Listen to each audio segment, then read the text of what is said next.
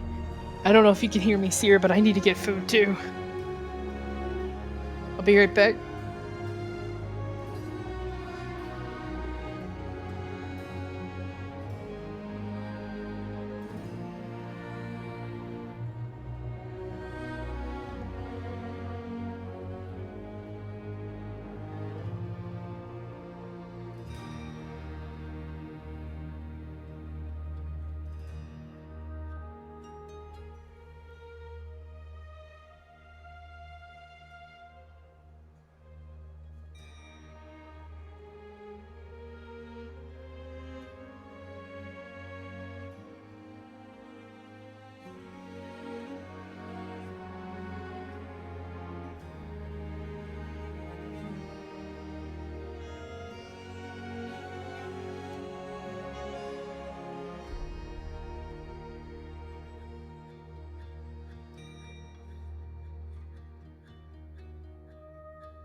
I have returned.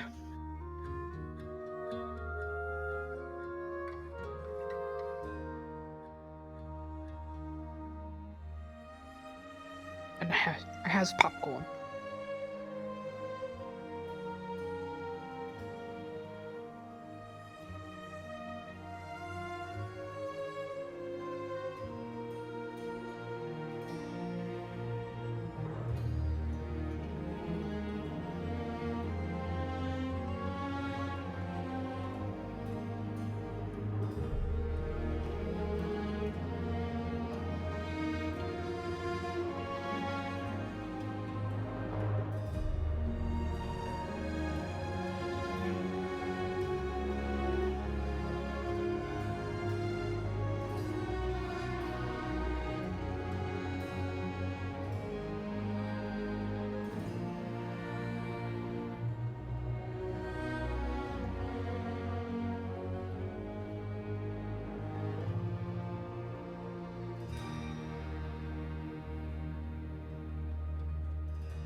Alrighty, I'm back.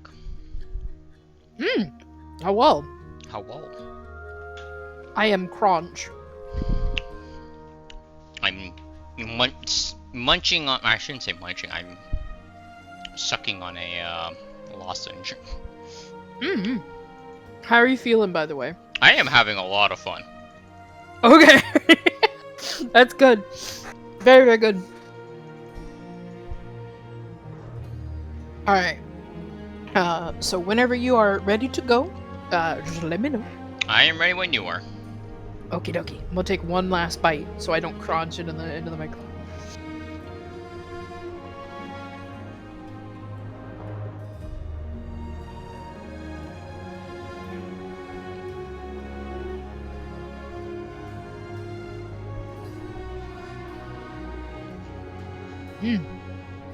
Alrighty then.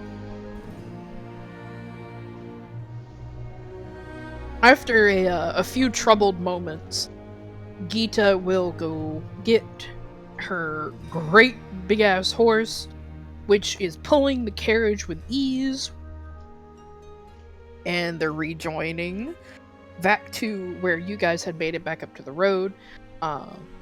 Jonathan, for a moment, is before he tries to lift up on the. Come back here now. Gosh, dog! I have so many tabs open. Before he's attempted to lift up on the chest again, he's kind of like slowly pushing each little goblin body off from the middle of the road. Like it's clear that he really doesn't want to see them take any other further harm. He just honestly, they just wanted their stuff back. Right. They're not exactly. At least they don't appear to be bloodthirsty individuals, so you're just gonna slowly watch him shuffle back and forth, getting the goblins out of the road so they don't end up, paced or, Panda 2 seconds ago, you could get trampled. Alright. Aria, meanwhile, is, she's gonna jump up into the air. She's gonna, not too high up, but she's gonna, a fair distance off the ground, like within earshot still. Just, watching and keeping an eye out on things. Okay. Are you going to try to make another attempt to see what's going on over here? Yes, actually. Okay. And she wants to see if one, if they're still there, two, I see who the heck they are. Okay. Are you going to get any closer?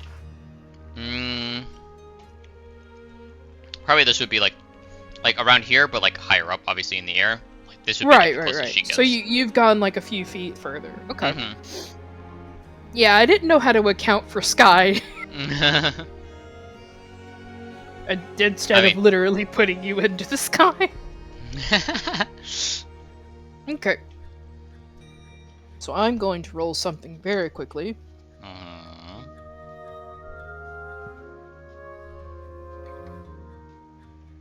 I will take this one. So, from a little bit closer, you can kind of make out that the gentleman is quite large. Kind of burly in mass, and his shoulders are a bit broad. It feels kind of odd, though, because the rest of his clothing, you would swear, would be more in the sense of rogue. He's got on what appears to be like a dark blue kind of cloak, if you will, but he doesn't have his hood on at the moment. And you can tell that the gentleman is some sort of race or species that would involve something to do with green skin. You can't quite see if he's just a very big goblin, a hobgoblin, a half-orc, and getting closer in vicinity, you can kind of make out that the woman who's laying on the ground has some small scuffs, like on her cheek, that you can kind of make out her cheeks, her forehead a little bit, kind of medium-sized blonde hair that's swept off to the side, kind of like a soft pink lip, but her armor is what's more important to notice here. Is that her armor feels more important with its dark blues, its purples, and kind of, I don't think it would be known to her, but a language on its shoulder plates alongside a cape. There are small bits and bobs that you can't see because you're so high up, but the woman feels like she would have carried herself with something a little bit more expensive, a little bit more powerful, whatever you want to take from the situation. But she doesn't look like she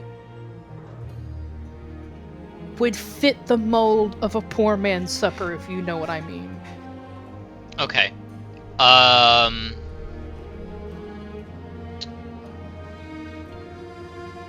Let's see. Can't you tell if, like, her eyes are closed or anything like that? Yes, you can make out that, but as for, like, details on clothing and garments and stuff like that, you'd have to get incredibly close. Right, okay. But you can see that she is either knocked out or dead. You can't tell. Ooh. Okay.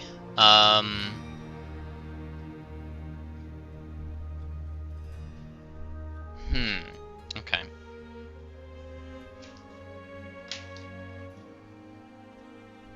She's going to simply keep an eye on them. She doesn't know who they are. She doesn't, obviously, she can't tell if, you know, what's happening between the two of them. She's more concerned of a potential trap more than anything.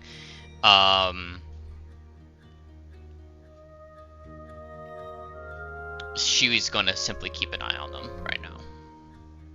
Okay.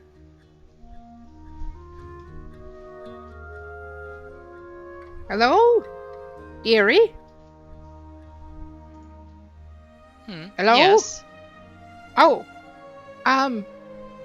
Would you like your reward now? It's not much, but it is at least a thank you. She'll land a few feet away from Gita. Let's see here. She'll kind of squint and adjust her spectacles for a second and take a finger and just gently kind of like look over the horizon of where all the knocked out goblins are. 10, 20, 30, 40, 50.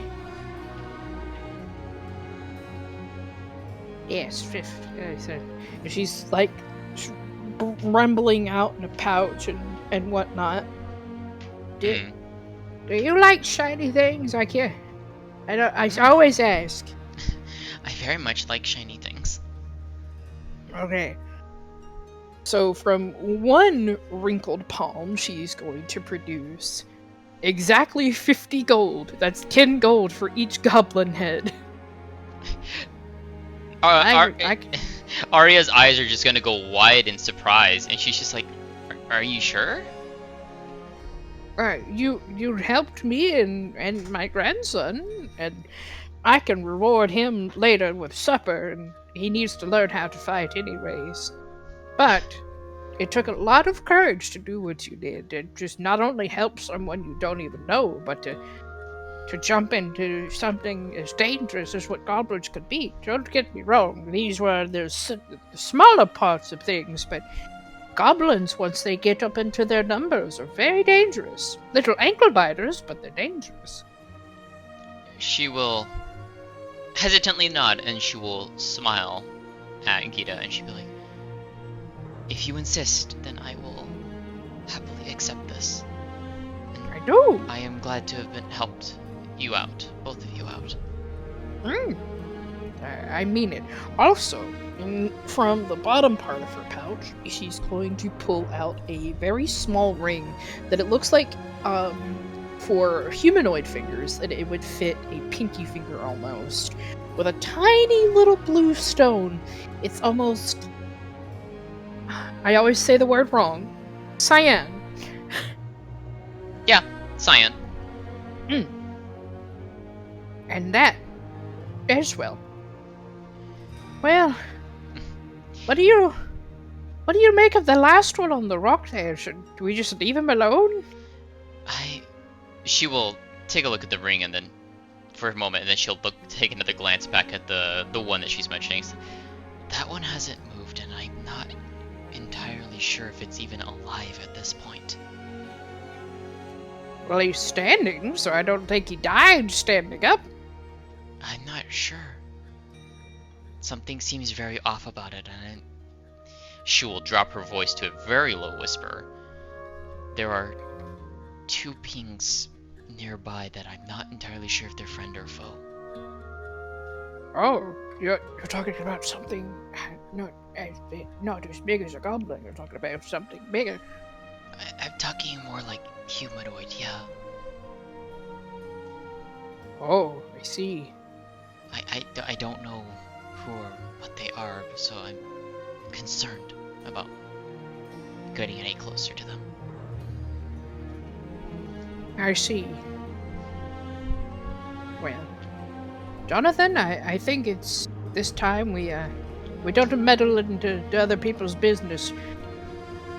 We have a friend and we have a chest that we need to get going. You're still more than welcome to travel with us to rest your wings for a little while, but I've lived way too long not to deal with the ruffians of others.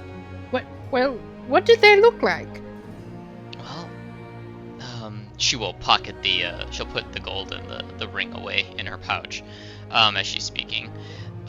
Well, there's a male figure, and he looks like he has, like, almost, like, different colored skin. Can't really make out much more than that. And he has, like, he almost kind of, like, he has, like, a cloak and all that, but he doesn't have his hood up. He's showing his face and all, but not much I can make out for it. The other is a woman, lying on the ground. She's got, like, this rather beautiful armor. It's like I think you said it was like blues and purples, right? Blues, purples, cyan, something like in the more cool colored tones. Okay, that's like, she's like kind of like has armor that's like blue and purplish, like mixes of lighter color, like cyan and all that. She's going to actually take her little spectacles and kind of put them to the ridge of her brow, and her eyes, for the first time in the conversation, are going to widen for a second. Oh dear. I don't suppose she had any. Did you see anything on your armor? I saw writing on the shoulders of some kind. I couldn't make out what it is. Right. Any sigils of a dragon, perhaps?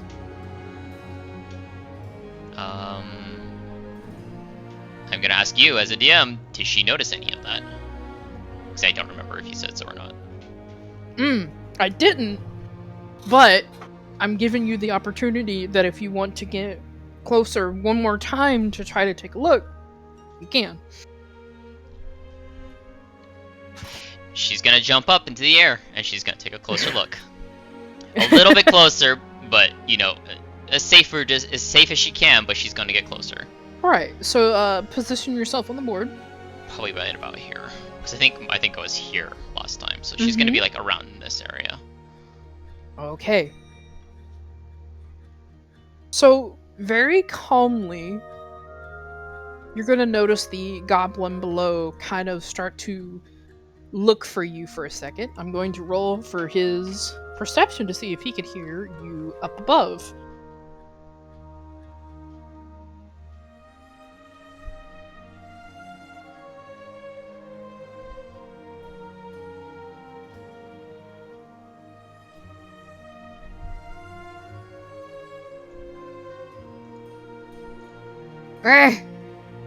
Right?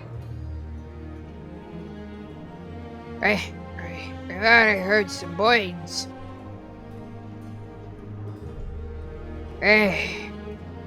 Wait, Wait a minute. Where did you guys go? Ah, crud. Boss told me not to move unless some well, this old lady, I don't know, do I warn him about an old lady?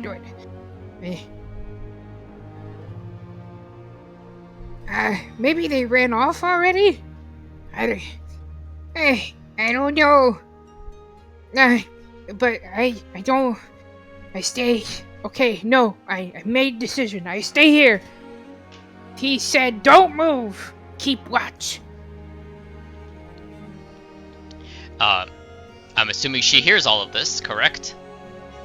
Yeah, Okay. she can hear him, and on top of that, like he seems more nervous now because he's kind of realizing his companions are either one, you know, either ran off or lying in a ditch somewhere, or hasn't quite peered enough to realize that they are lying in grass. Got it. Okay. She's gonna try and keep an eye on. She's heard that there was a boss, which she's now immediately going to assume it's the guy hiding, with the woman. So she is going to be much more cautious now. But she is still, so she's gonna try and keep an eye on both him and try and see what other details she can glean off the woman's armor. Okay. So, your bravery to get a little bit more closer to a dangerous situation, you can make out a lot more details. I'm talking, you can see that not only is this woman very beautiful, but you can see little silver dragons that maybe if were discussed with you, I don't know, would Ari remember anything about a very particular dragon before she would have left from talking with Rochelle? Alu? Mm-hmm. Yep, she remembers. Good. So, kind of giving context clues where they are, can notice those kinds of like sigils and things all over different jointed parts of her armor. And with it being blue, purple, and cyan, it's kind of very clear that she belongs to the more northern region of Ristov. And on top of that, potentially a woman of status. Okay. What is the guy doing at this point? He is rummaging through her pockets, desperately trying to get something off of her. And he hasn't looked up yet, in the not sense of like not noticing you, but he seems more desperate than he is cautious at the moment, so hence probably why he might have sent a pack of goblins as a distraction. Okay. Let's see. So he's knelt down, rummaging through her pockets.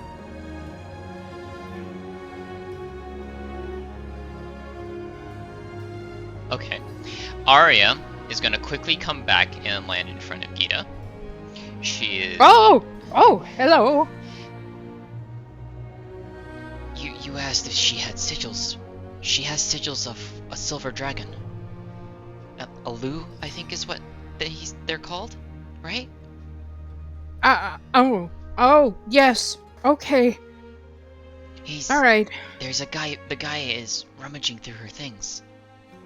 She looks like she's been knocked out or something on the ground. Oh, this isn't good. That's not good. Okay. That is not good at all. You can kind of notice the more panic kind of settling into her voice a little bit. As she's kind of rummaging through her mind to figure out what to do. Okay. That is, Also, the goblin by the rock, he is very much alive.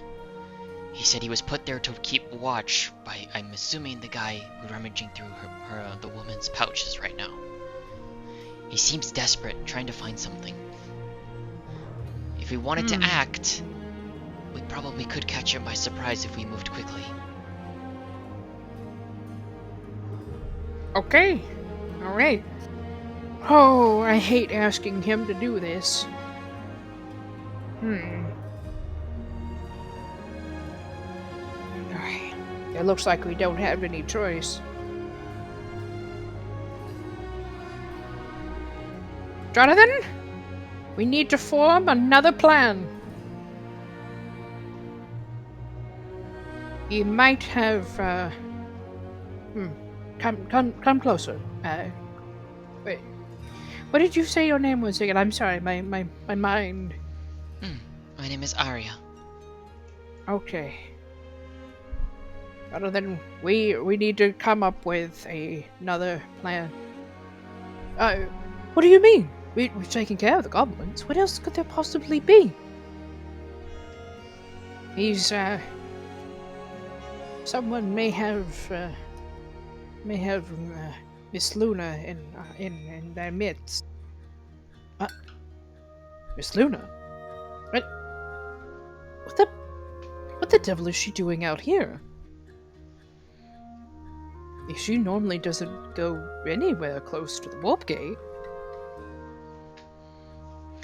I don't know who this Luna is, but if it's that woman, and he's rifling through her things right now, we need to, if you want to stop him, we need to move quickly. I can come in from above again if possible. But Right. you need to capitalize on that. Also, the goblin by the rock is very much awake and alive. He is keeping watch. Right. I have an idea. Should we wake him? And then she's gonna like turn to her grandson, and he's gonna like stare open for a minute, like, why do you speak so openly of these sorts of things out loud on the road? Because he might be the only thing we can do to get some help. And besides, she's helped us quite a bit. We don't want to put her in danger. But we have to act quickly. If you think it would work, I'll give him another stone. It should be able to help him quite a bit. I need you to act fast, young Aria. She's gonna look back and kind of hand you a very, it's not the best weapon in the world, but she's going to actually hand you a dagger. Okay.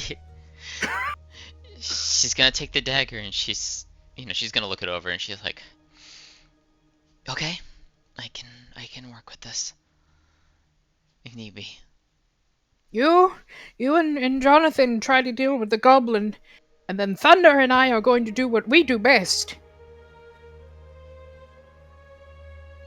What?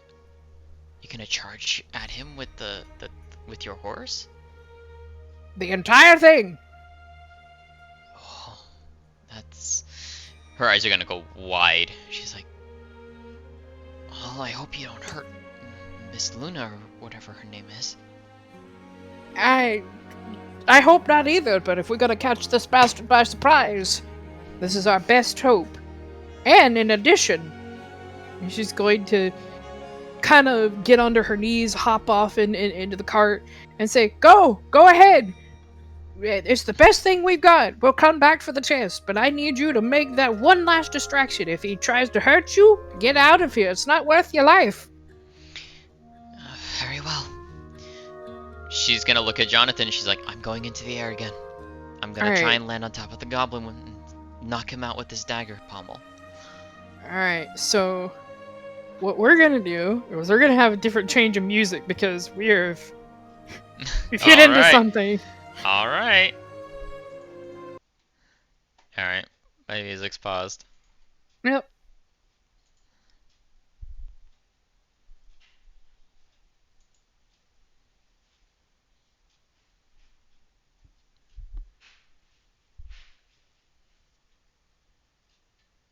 Alright. None of this should be copyright problems, by the way, because it's all just like medieval tracks. Okay. Might have to adjust the volume on this one a little bit.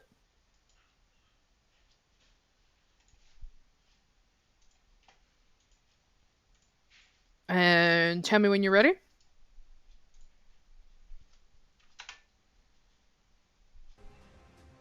All right. Start at the beginning or start at that timestamp? Start at the very beginning. Understood. I am ready. All right. Make sure it's ticked on to loop. Yep. 3. Actually, hold on. Let me check. Okay. There's BMI broadcast music.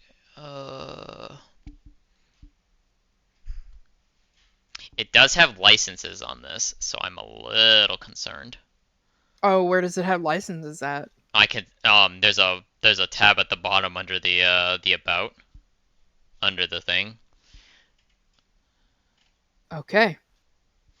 Let's find something else then.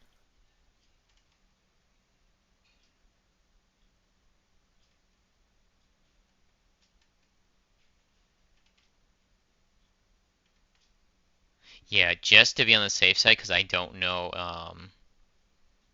See if this one has one.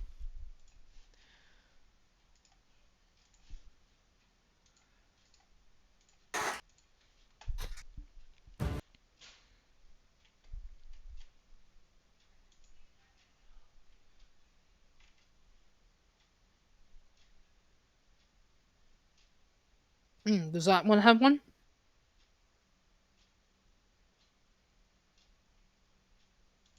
me see.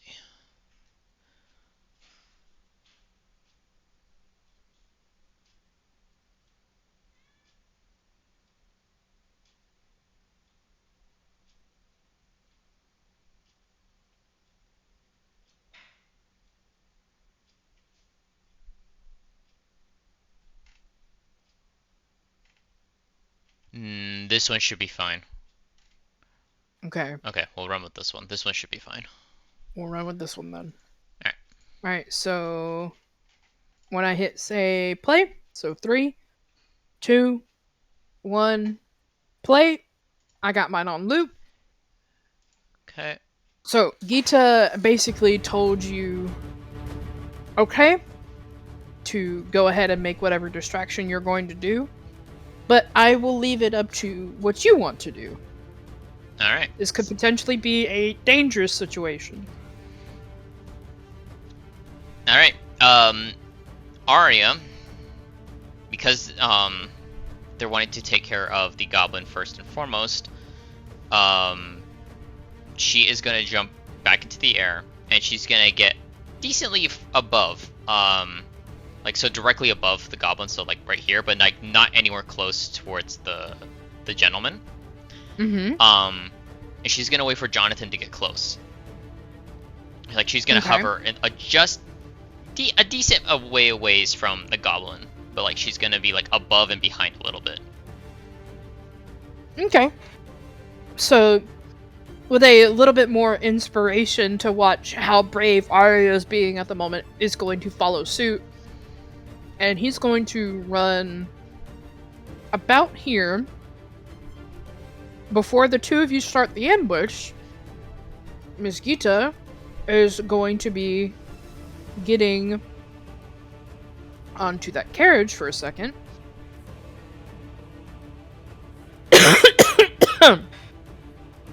Give me a second. Yeah, no worries. Popcorn got stuck in my throat. That's the worst. That is the worst. Yeah. So, you can make your decision. You can do whatever you feel your character is going to do at this moment. Alright. She has the dagger in her hand. She is going to drop down from the sky, and she is going to smash this pommel right into its head. Okay. Give me what I need to hear. 2d20s. Mm-hmm. 14 and a 4. 14 and a 4. Okay. So, I'm gonna take the 14 as the hit. And I'm going to grab... I should really stop eating popcorn. So you said you're gonna knock him in the head with the pommel? Like, she's gonna drop onto, like, as she's coming down, she's gonna, like, you know, she's gonna slow herself enough that she's not obviously gonna crash into the ground, but she's gonna, as soon as she gets in range, she is gonna smash this pommel into, like, the back of its head. She's not gonna stab or anything. She's gonna aim for the knockout attempt. Okay. I will get to that then. Okay.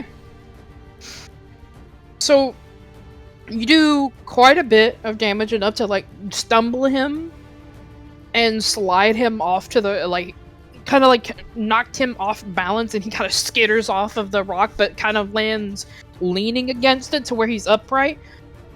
But you distracted him enough to where he can fully see what hit him now. Like, he's, oh, God, yeah, what the fuck? And then he's going to yell, "Bah!" And as soon as he gets out the word for, like, to scream for boss, at this point, Jonathan has made his way over and he's going to try to land some sort of kick to the goblin's, like, midsection to try to go for that winded kick again, because, I don't know, he likes kicking, I guess. Fair enough. Yes! Let me guess, that's a nat 20. Yes, it is. And with that, I'm going to put the dice, that one in particular, off to the side, and I'm not using it the rest of the session. When I make too many bad rolls or even too many good rolls, I always put them in a nice little pat zone, like, good job. Understandable. So, as if seemingly out of nowhere with his questionable motives of courage, just decided he was Superman and did a roundhouse kick right into that goblin's stomach. You hear a as he just kind of slides down to the ground as fast as possible. This is both a good thing and a bad thing. This is a good thing because the goblin's been kind of knocked winded, right? Mm-hmm.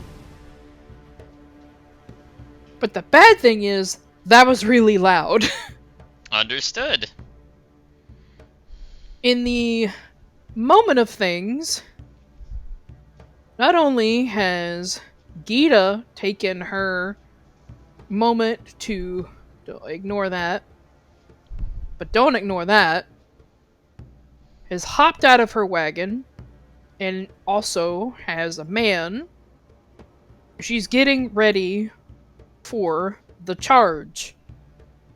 A tall man of seemingly, we would call it as African American descent, with short shaven hair and a very nice looking mustache with, like, red and black on I want to say, like, bits of chainmail and cloth running down the front. He looks very nice. Mm-hmm. You can't make out some other details to him. He's got glorious silver shaded, like, shoulder pads, a very hefty looking buckle. Like, he doesn't look like he's ready to be fucked with either. Mm-hmm. But as soon as he does, Aria at this moment can't see it, but I'll give you the context anyways, puts something under his tongue and then thumps out to the ground. So what she hears in the moment is just someone landing behind them. Oh, okay.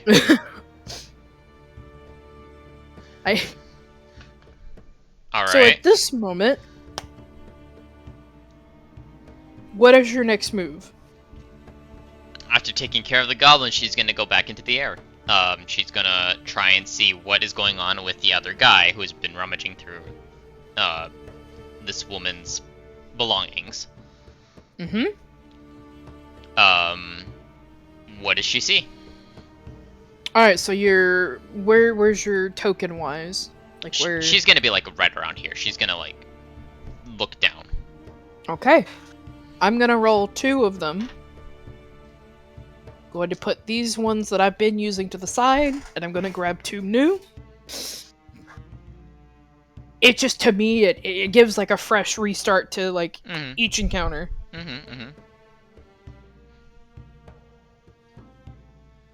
Okay, so I am grabbing a blood red one. And my pretty little lady on the ground, I'm gonna roll for her too.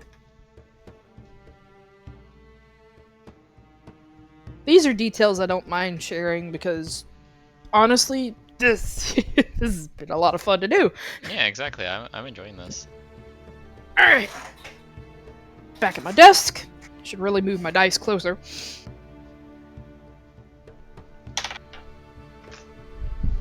At this point, he has seemed to notice the commotion going on, but he seems that he's so focused and desperate and determined to look through her pockets that he still hasn't seen your presence. Or if he has seen your presence, he's not trying to engage with you yet. However, from where you are, you can hear the slow and low mumbles of like small sounds of life coming from her, like she's potentially waking up. Potentially waking up. There you go. Okay. What is Gita, the other man, and Jonathan doing currently? Okay. So he, with a large leap, is gonna thump right next to where he is, and the other two are getting into position just this way. Okay, so if they're gonna go that way... Yep, I'm gonna roll one thing to see if the other guy notices them moving yet. Okay. Oh god, he does. So, because you're really, really high up in the air, right? Mm-hmm. This isn't going to affect you in the slightest. But from here, he's going to peek up his head, and he's locked eyes with the other two men, but he hasn't been able to reach any sort of weapon on his person yet. Okay. Can she see what kind of weaponry he might have? Or is it hidden by his cloak and all that? The upper parts of his cloak hide certain things, but just underneath the bottom, you can make out the strings of a bow. But it's slung across his shoulder, I'm assuming? Right, it's across his shoulder. He hasn't reached or grabbed or anything yet. He is on to the kneed position, able to see the men adjacent from him. Okay. She's gonna move over here. Up, still above him, but she's gonna move behind him. She is going to wait and see what he does. She's not gonna necessarily act yet. Okay. While you are in wait.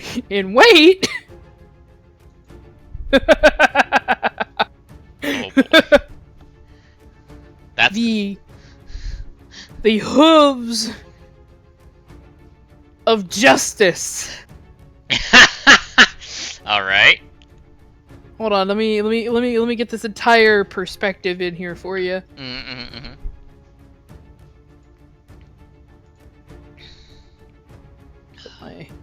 Put my chest in the cart. I'm very thorough when it comes to shit that I do.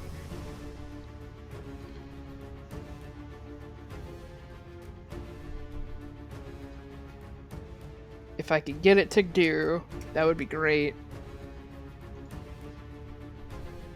Come on, select it all. There we go. The hooves of justice are slowly making their way around. Because it takes a while for that heavy of a cart to pick up speed. Right. Okay. However, while you're still in wait to figure out what you're going to do, he finally has brandished his bow to his hand, is prepared to fire at these two. He seems unarmed yet confident, and Jonathan seems unarmed and not confident. As to where the full vision of this man comes to view, because you've flown around by now, you can see that this is a half-orc with a bow. Okay. My question to you: how sharp is the knife that was given to her? Crudely sharp. It would take a bit of pressure, but it will still cut, because if you're trying to figure out, Gita's not really one to play with. She's a little bit braver than anyone on the field right now, minus yourself. Okay. So it's not necessarily sharp, but it will still cut, correct? It would just take a bit. Okay. A little bit of pressure.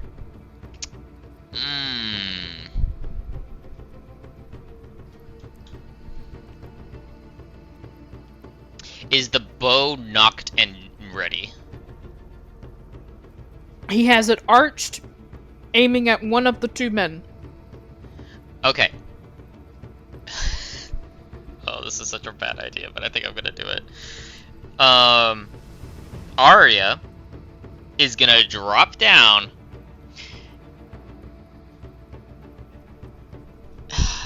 Let's see, how do I want to do this?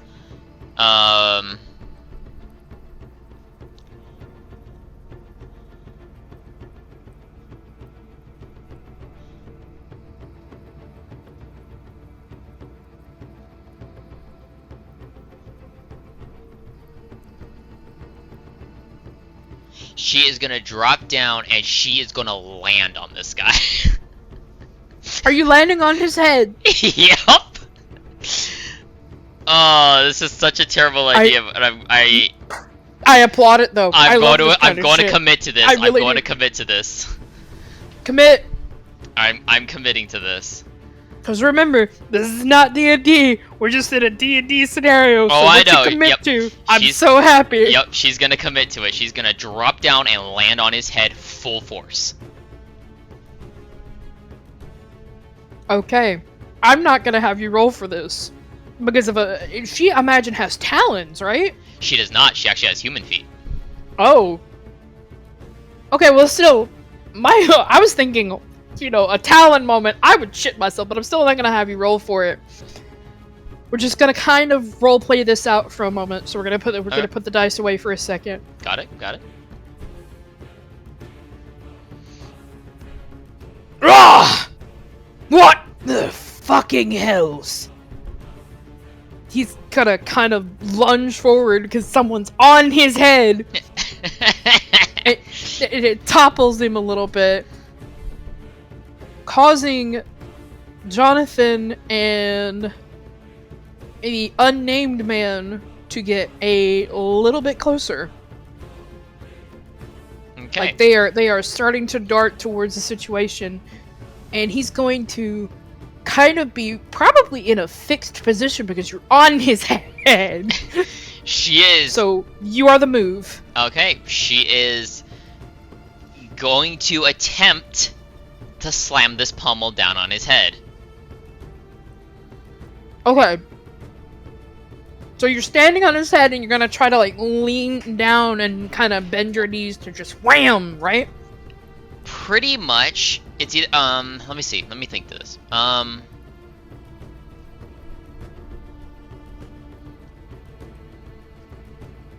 Or at the very least, she's gonna jump and she's gonna forcefully push him forward again.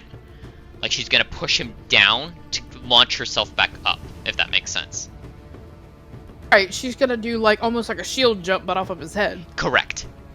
Okay. I don't know how I worded it like that, but hey, we'll run with it. It works. Like she's gonna put as much weight down on him as she can, and she's just gonna jump. Okay. That will definitely loosen his balance because I imagine she weighs a good maybe even 110 pounds? I would say about 110, yeah. Yeah. So a light human amount of weight just pushed on the back of his head, Mm-hmm. kind of stumbling him forward, and he had his bow braced, ready to fire. So, in this scenario, what you kind of see is what was once a very confident half-orc just kind of falling forward on top of his target, with the back end of his arrow kind of snapping into his torso, and the bow is somewhere buried between a sandwich of a knocked out woman and his front torso, because you kind of pushed him like a domino. Ah, perfect. Okay. And almost on time, we have a couple of things getting into the move. Closer. Rotate. She just ran over that goblin. Understood. Not a fuck was halved by Gita this day. Kita is beyond. She's beyond caring. Yep.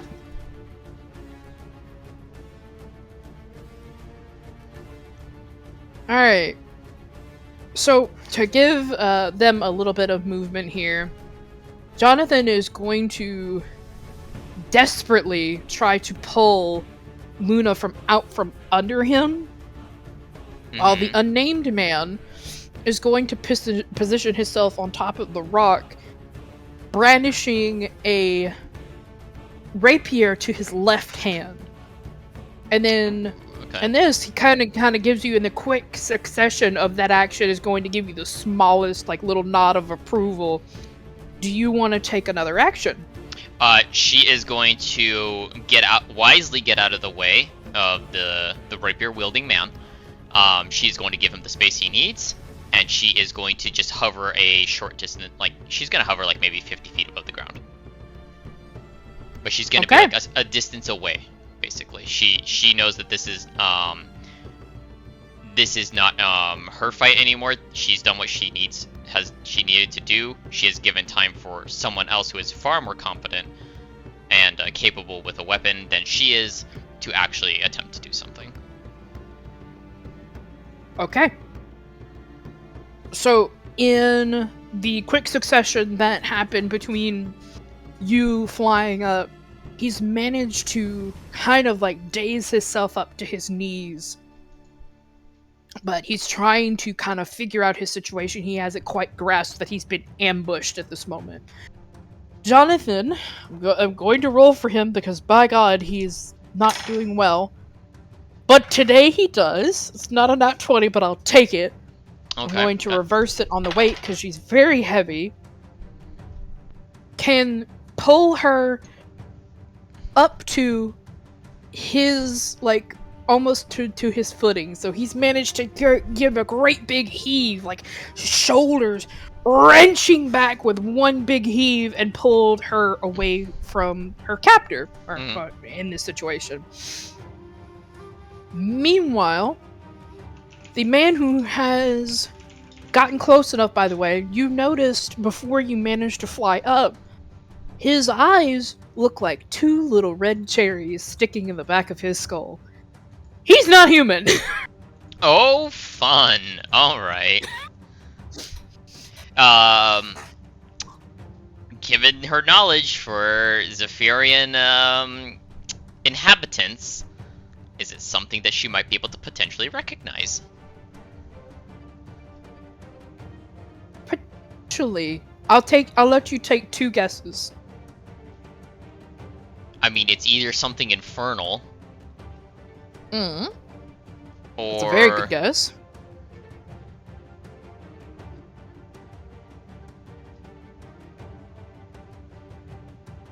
I'm trying to think of, like, what else. Infernal's is her first guess. Something to do with magic-based second guess. Mm-hmm.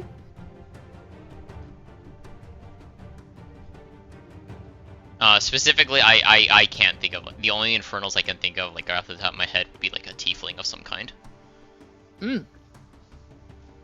No sign of horns. Mhm. But we will potentially find out in a moment. Understood.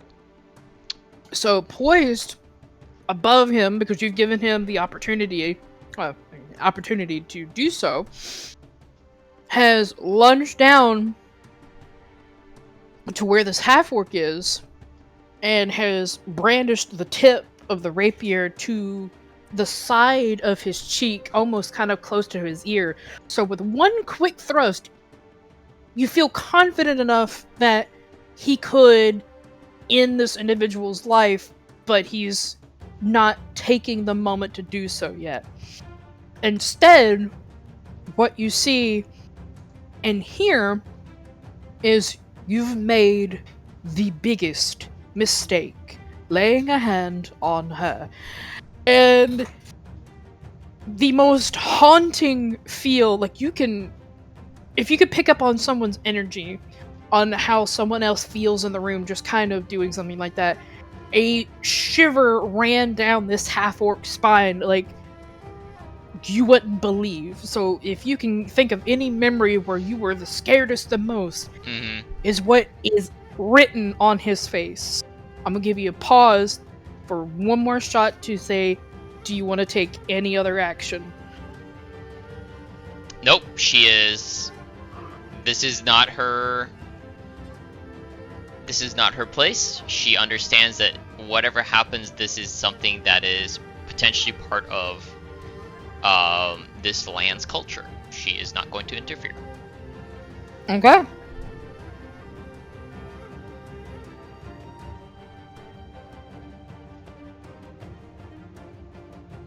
So, and as much movement as possible, Gita has now pulled the horse.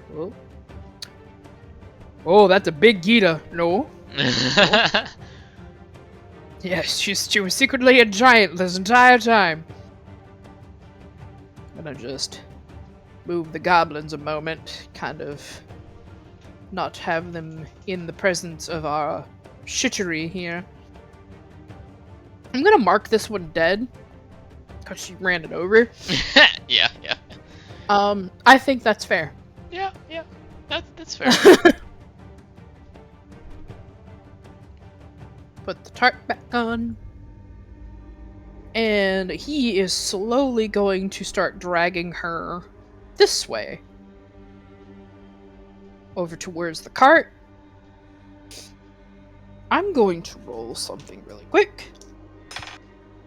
Okay, so he is still knocked the fuck out. That kick was just so good that it sent him to Slumberland.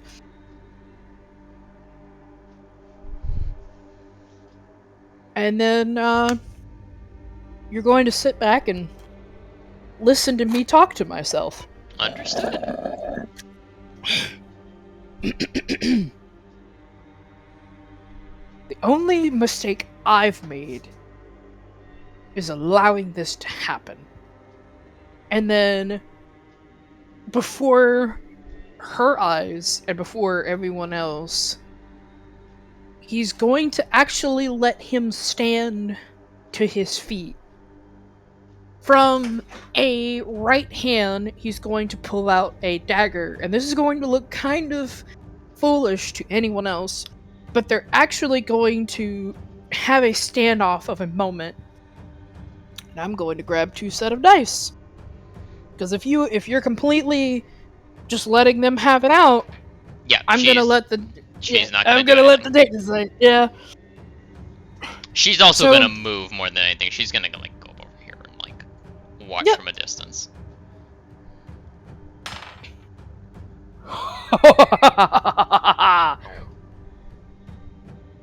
So, well, the first thing that you'll kind of notice is that the half-orc, even with his dagger, has somehow managed to slice at I guess the underbreast. For us, it would be the underbreast. For him, it would be almost the near pectoral region.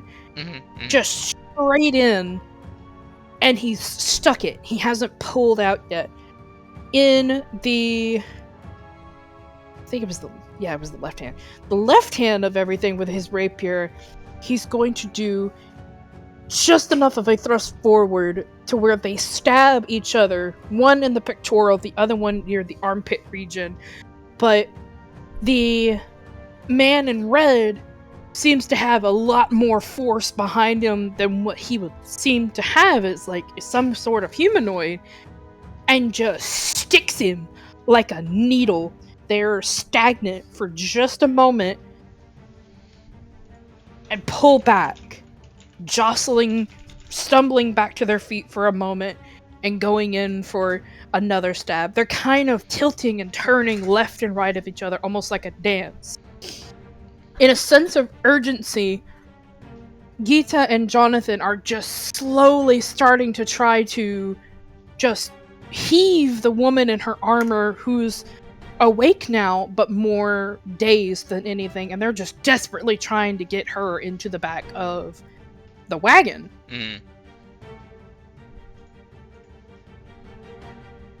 There we go. So they get her up on the wagon, and they're all facing onto this way now. I'm gonna roll for something. Okay. He's still asleep! Yes! Oh my god. Alright, we take 2 more rolls. Whoa. Okay. That's not good. Alright.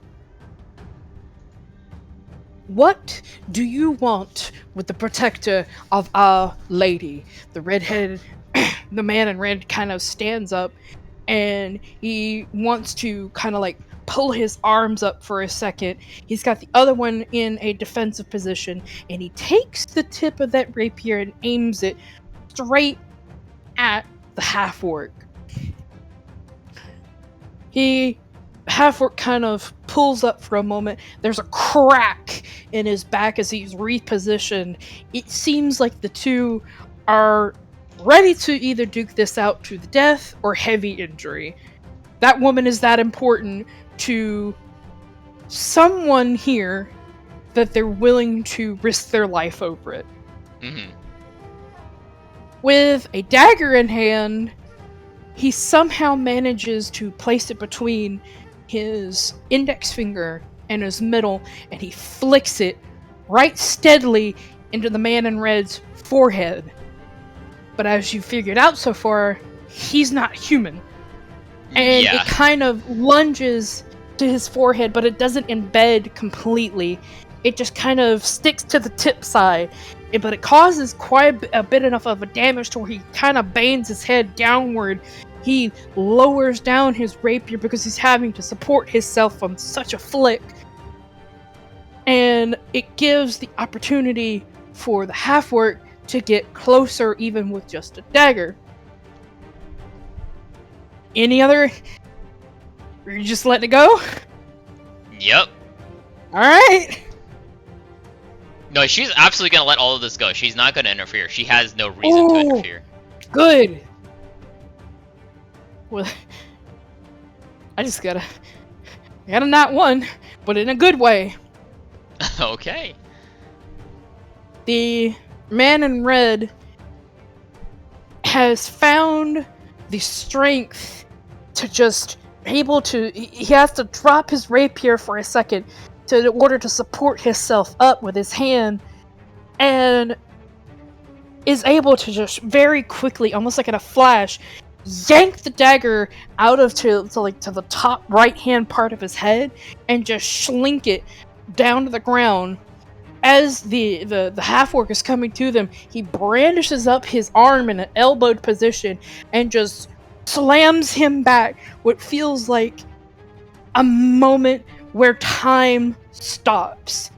And the half-orc is just sent reeling back. You can hear just his knees buckle and he's finding himself back cowering before the man in red. The moment that he takes to get back up to his feet, picks back up his rapier, feels like this is the last straw. You have 3 seconds to hit the road and go back to Uklak. He kind of windedly gives him this menacing look as if he's not ready to back down, but knows that this might be the end. With the last kind of thrust, he bends his knees, he lunges forward with the rapier, and he gives it one good plunge. The half-orc falls over, and the problem has came to a screeching halt. I'm going to pause the music. That was a lot.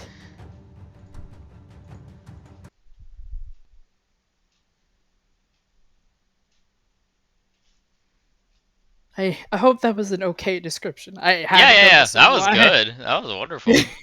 I enjoyed that. Oh, I need to breathe. Breathe, Mara.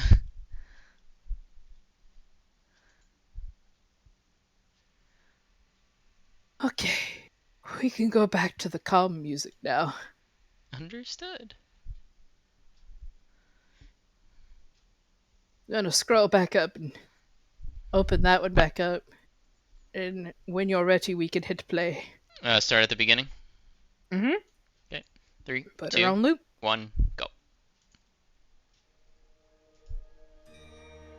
Hi. I am very sorry, my feathered friend, that you had to see that. She, will look sad, but she's understanding. She, is actually a little bit afraid at this point of him, but she nods in understanding at him.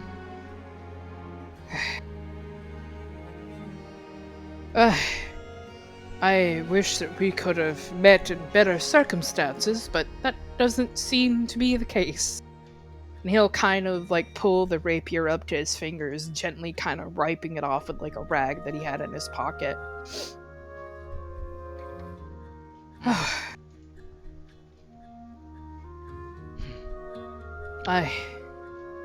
Where are my manners? I am Artemis. It is a pleasure to finally meet you, and he'll give a very courteous bow. It is nice to meet you, Artemis. My name is Aria. It is a pleasure. Well, Miss Aria, I don't know if you've been told this today. You've been very courageous, and he'll kind of sit down on the rock for a moment. Of all the times to be woken up from a nap, it's not how I wanted it to be. No, I can't imagine it would have been a pleasant experience of being waken up like that. So, what brings you out here on this troublesome road today? Well, believe it or not, exploring. I came here to see this place. A friend of mine grew up here, and she told me about this place, about her home, what it was like, and how she missed it, and she hadn't been back in many, many years. Ah, I see. You breached from the other world. I think so, yes. It's quite alright. Seeing as you've given us such a... Well, honestly, you probably saved Miss Luna's life alongside... Well, everyone else here. I tell you what. I have been given no eyes of harshness from you, so I will return the favor in kind. And he'll kind of like put the rapier away for a moment and then just kind of dampen his face with a rag for a second, getting the sweat off of his forehead. So, if you don't mind me asking, what was your friend's name? Maybe I knew them. Her name was Sakoto. Or is Sakoto. Sakoto Jinsei. Sakoto. She said she came from a village up in the mountain region. Which one? There are twin villages on the mountain. I think she said the further up one. She'll pull out the map and she'll point to her. She'll point to Suyoi village. Suyoi? Oh. Well, is your friend in company with you? No, she's back in the other world. I see. Well, if you plan on it, I might not have a lot of good news for your friend then. And he'll kind of like give a bit of a sorrowful look and kind of shuffle his gaze onto the ground as if he bears a bit of kind of bad news behind his words. I believe I know what you're going to say. Or I believe my memory serves me, she is very much aware of what happened.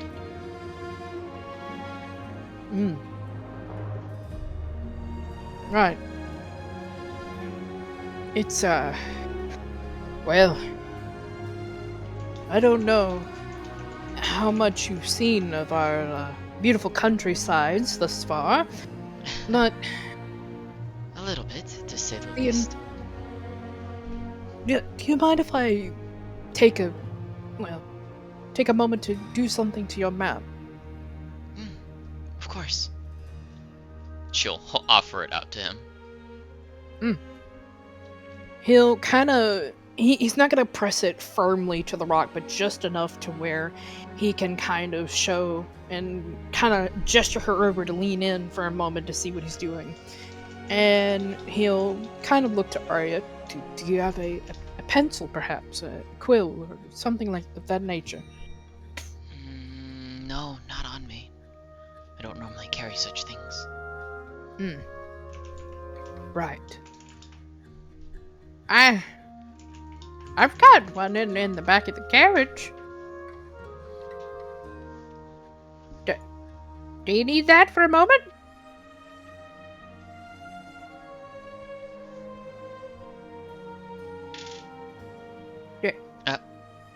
Is she talking to Aria or is she talking to the Artemis?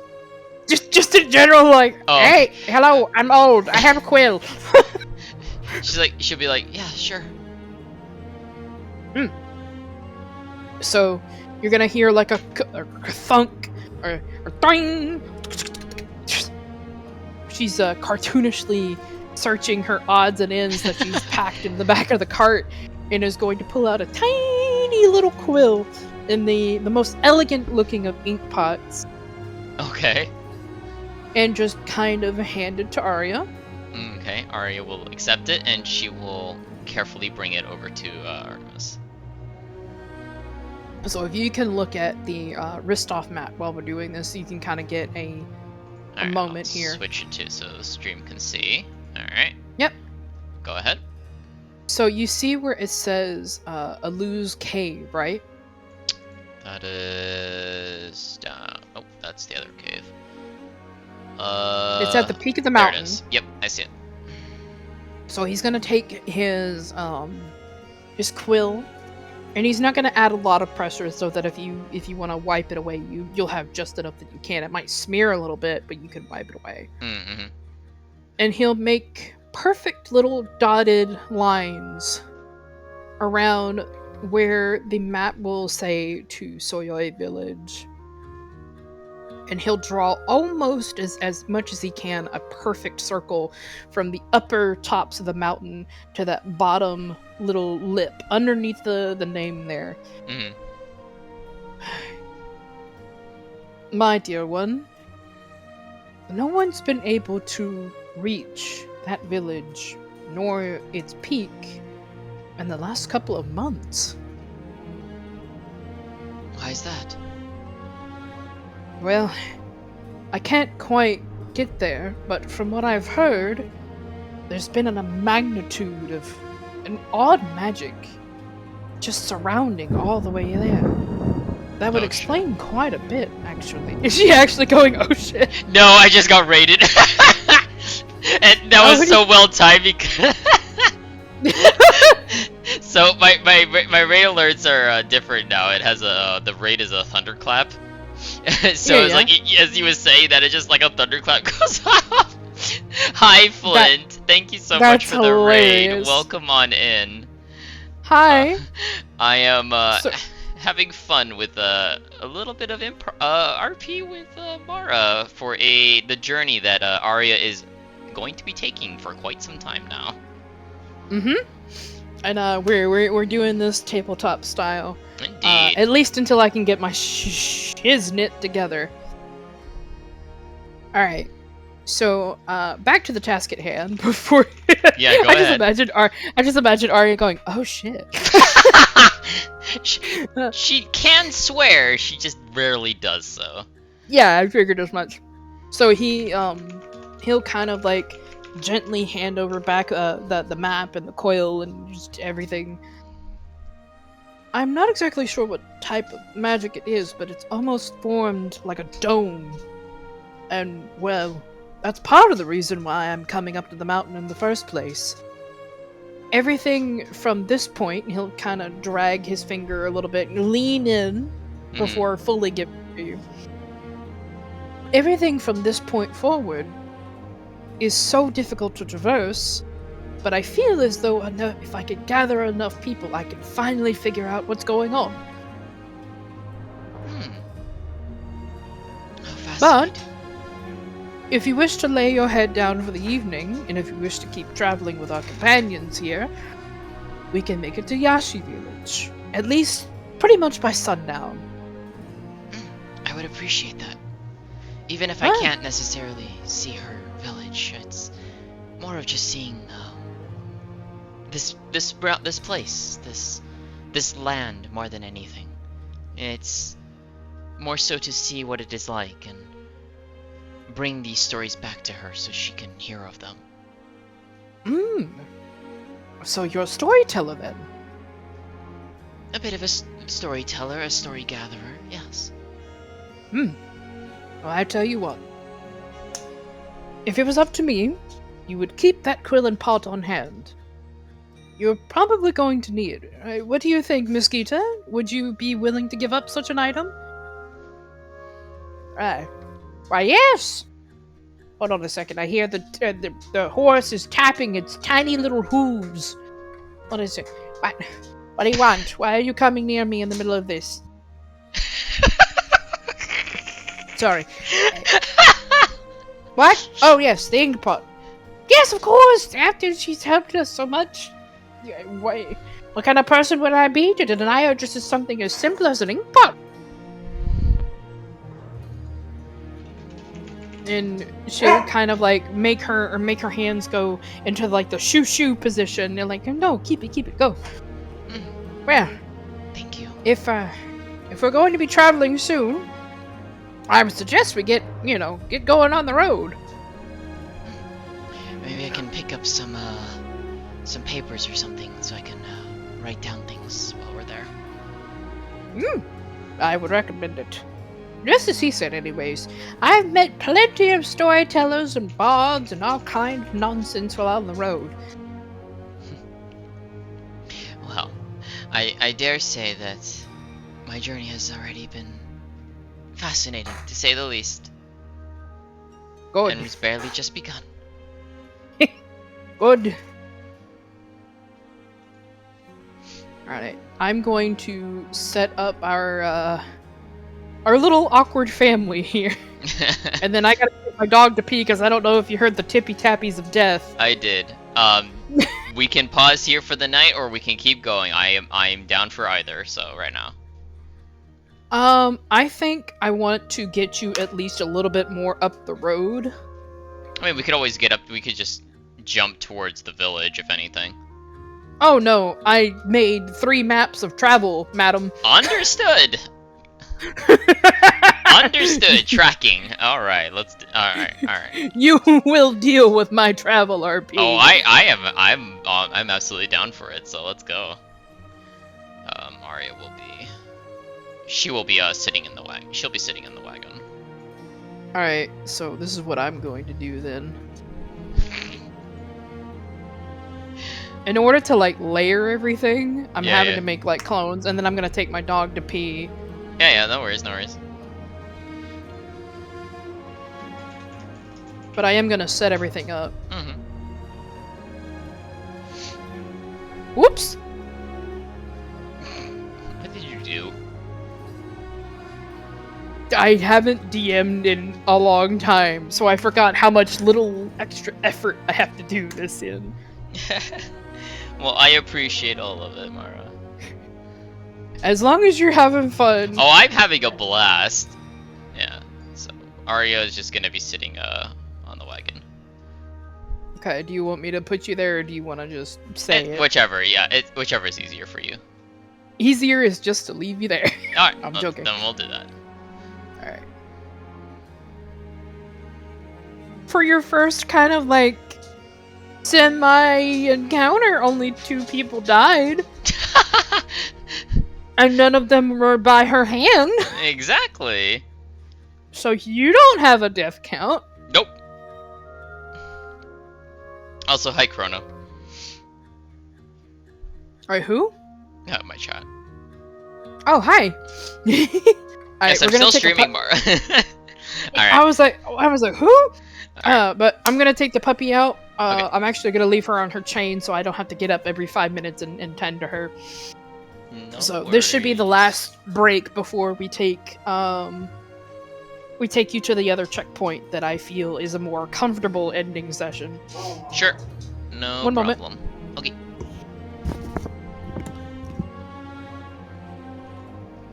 Alrighty.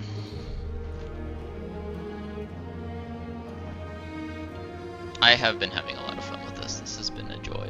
And I'm finally glad we're actually finally getting able to do this. Mara and I have been planning this for like 3 months to finally have happen. So yeah, I hope people have been enjoying it as well, because I have been having a lot of fun.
I'll be right back, chat.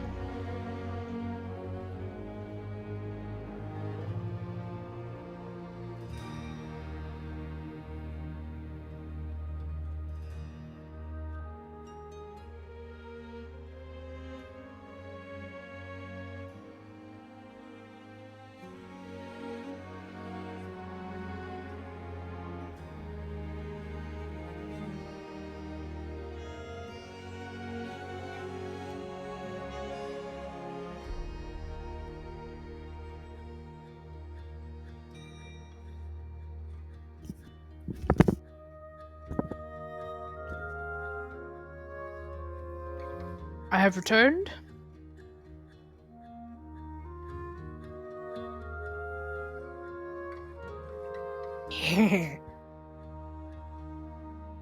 Nom nom nom nom.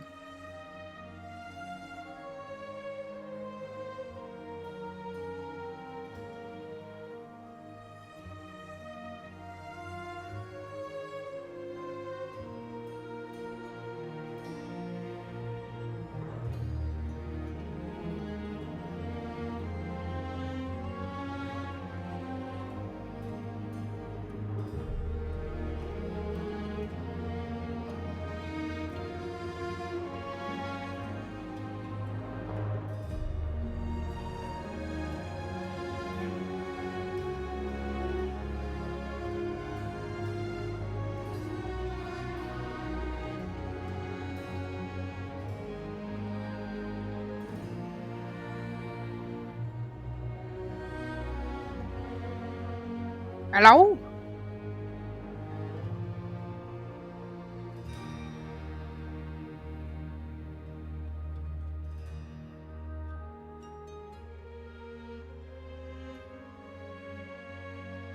Hello?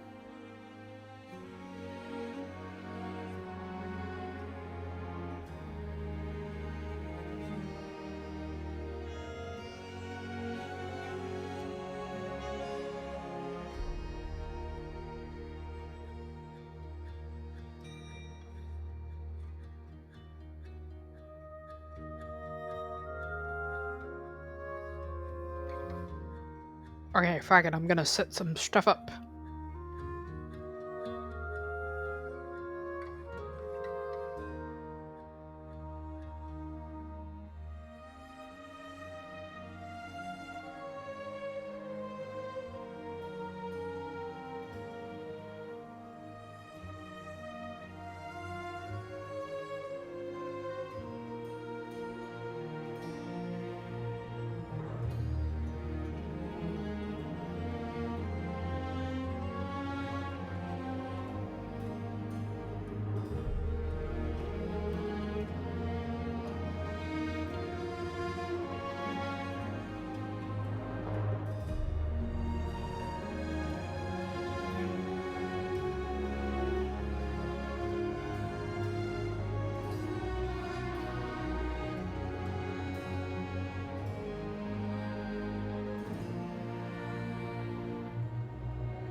Alrighty, I'm back. Welcome back. A small note for you and your DMs. I forgot to mention that one. Yeah. Okay. Whenever you're ready, dear. I am ready. Okay. Do you know of a particular cutoff time you'd like, or just as you said, just keep going until you're like? I would say we could probably go for about another hour, and then I think that might be a good time for me to stop. Okay, so we thinking like 1:30 my time? If you're Eastern, yeah. I am CST. CST? Mhm. Oh, okay. Yeah, that should be fine. All right, I will set an alarm then. Yeah.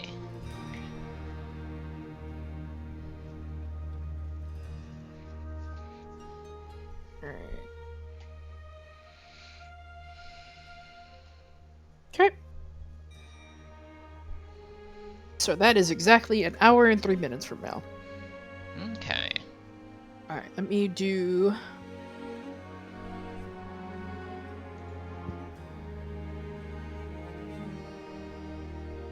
Why isn't it working? There we go. Whoop!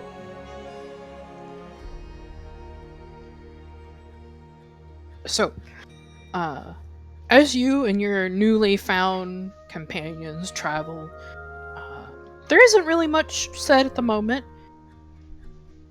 If there's anything that you would have asked your partners within the next hour or so, feel free to do that before I continue with descriptions and such. Like, would she have asked anything or said anything? Actually, yes. One of the questions she would have asked, would be, is it normal to see dragons flying around in your world? And Gita is focused on the road, but her little elderly body kind of shuffles for a second. And she goes, "Oh, it sometimes we haven't seen a lot of them recently. That's been part of the trouble we've been having. Why? Did you see some?" Yes, I actually saw thunder of them. For if you are wondering, I refer to a flock of dragons as a thunder of dragons. Oh, that's perfectly fine. I like that a lot, actually. It's taken from the Aragon books. That a flock of dragons sounds like they're called a thunder of dragons, because of the sound that they make. And you literally described it perfectly with the way that their wings pushing down. It sounds like thunder. Yeah, good, because So- that was the intent. Yep. So, yeah, I saw a thunder of dragons when I was flying earlier, before I found all of you. I saw 4 of them, of different colors, and one of them seemed to have like a rider on top of it. Oh. A rider, you say? I didn't Artemis will kind of peek his head up a moment from where he's sitting. I don't know what. I don't really get a good look at it. They were very far away, and I was keeping my distance. Well, if they... Are you sure? You say riding as completely controlled and everything. Mm-hmm. Has the map not loaded for you, by the way? It's white for me. Okay, we might need to refresh then, because there is definitely a map. Alright, I'll refresh the screen. Like, there's a lot of details in the map. Understood. I was wondering about that. Alright.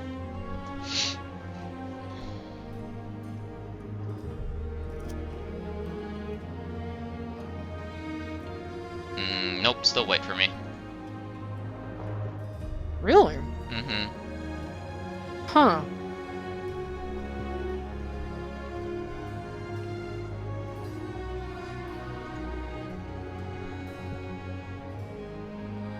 I see.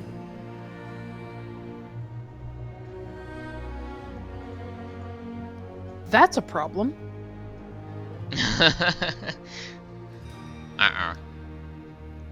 Well,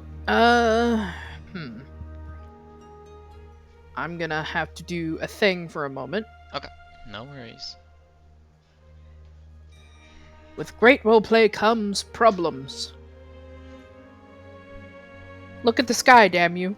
I'm looking. It's gorgeous. Yes, the Ristovian sky. Because I made this map, like, Monday? Hmm.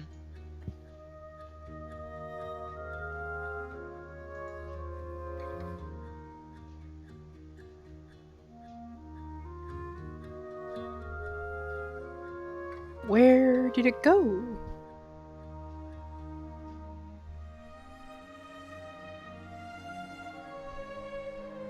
Did I delete it on accident?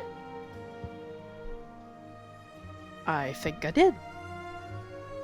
Okay, well, it's a good thing I have all of my files on my desktop.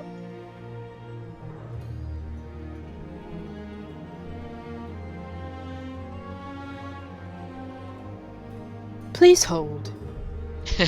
Holding.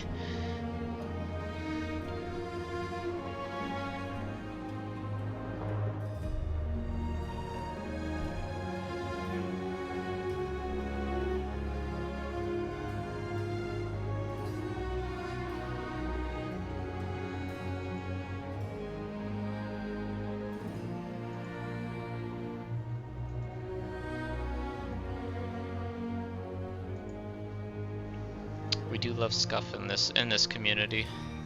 Mm-hmm.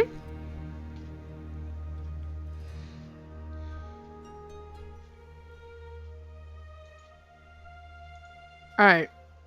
Refresh Roll20 just in case. Doing so right now. Alrighty. Okay.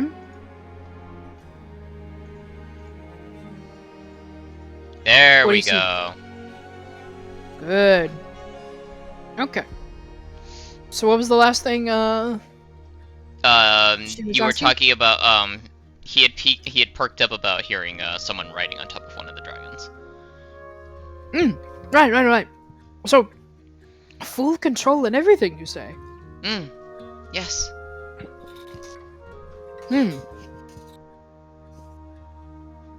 That is a bit of an odd. In a good way. You see, throughout Ristov, if someone's riding a dragon, that's basically saying, well, I'm assuming you've heard of everything. Well, are you familiar with our history?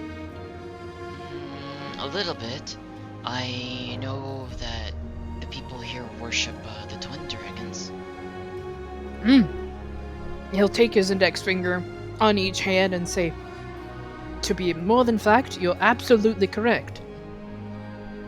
He'll hold up his right hand finger really, really high to the sky as he's kind of telling you a story with a little bit of fun visual aid. Well, then of course you know of Father Lu then. Yes. With his combining powers, he made part of the land and the sky and part of its people. Over the time, though, such tasks became lonely. So, out of her own quake, with stars guiding behind her tail, flew his mate, Amira. The two of them, as you had mentioned, combined together through their own form of marriage, and created the rest of these lands. Her, capable of taking the tip of her tail and painting out the stars, and he'll kind of move his fingers around a little bit, kind of making what you can kind of see as like little constellations. It's kind of hard to see because he's basically drawing in the air with his fingers. And also helped make the seas. Well, of course, like any person, or rather in this case with dragons, they made a family. And that's what made them so revered and understood throughout every kingdom in Ristov. They could do things either, well, one, no human ever could, or two, they are, well, you've seen how large they are. Yes. This is what confuses most of us here. I will speak blunt with you. Well, as bluntly as I can, anyways. This is why the other world confuses us so much. We see these creatures, and we give a moment of respect or time. The other world confuses to be so friendly. Not that there's anything wrong with being friendly, but it feels as though certain people have no judgment of protection. I saw how cautious you were just getting near us. I imagine even myself. To be honest. Look at me. I wouldn't blame you for being a little bit more than alarmed. However, that kind of notion in mind, knowing how much everyone will respect a dragon rider is, well, as rare as they come. Why is that? If you were riding on the back of something that created our lands, that's given almost a very great permission. It's a sense of trust.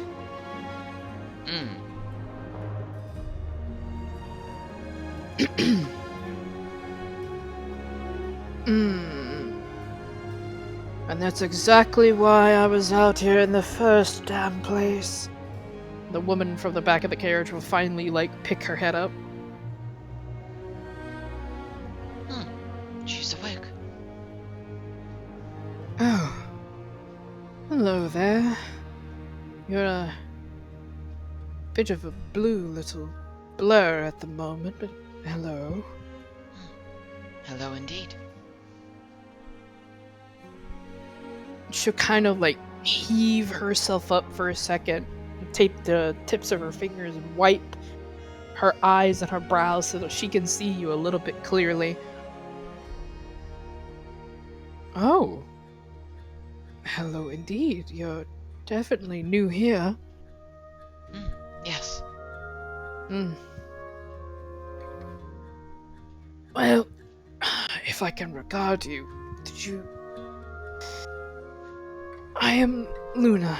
I help aid our ladyship. It is a pleasure to meet you, Luna. My name is Aria.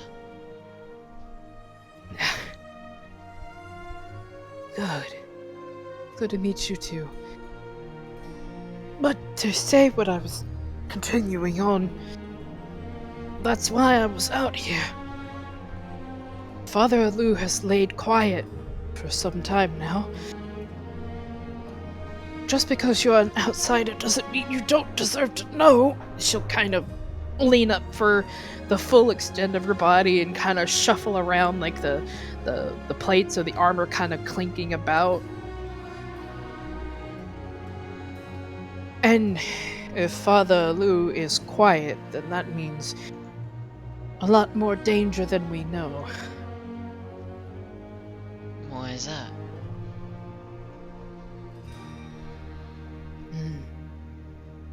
Well, he's normally not so silent or subtle. A lot of us here do receive him as a working god. And by all that we know, to be honest, he's possibly the best one that we've ever had. There are more others, but they represent things that we don't know yet. Some of them. But I'm getting ahead of myself. Alu, well, alongside when Amira was alive, were the more dominant figures, and still are to this day, including the very village that we're going to.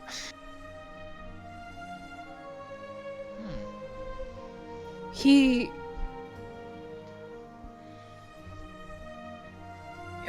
To answer fully,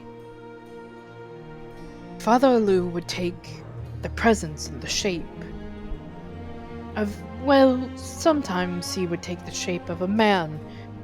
Sometimes he would take the shape of a bird. or anything. He's a bit of a silly old lizard. But he always addressed his people in kind. So for the last couple of months when we haven't seen or heard, none of the younglings have ever flown down either. You today are the first person of the time other than myself that have seen any other dragon come this way. How interesting. So, I took note. Not being able to get on top of the mountain, I was hoping to send someone up there to find out what was going on. Potentially, if Father Alu was in any danger.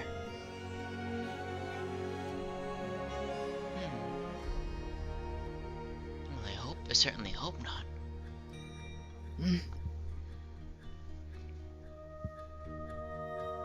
I certainly hope not either. Seeing as his demise could spell, well, the end of quite a few of us out here. Including this mountain. Try not to think too much about it, I will do my best. I figured out that the more that you think about gloom and doom, the more that life just becomes uneasy. You can't ignore it, grandmother. I didn't say ignore it. I said try not to think about it. Too much.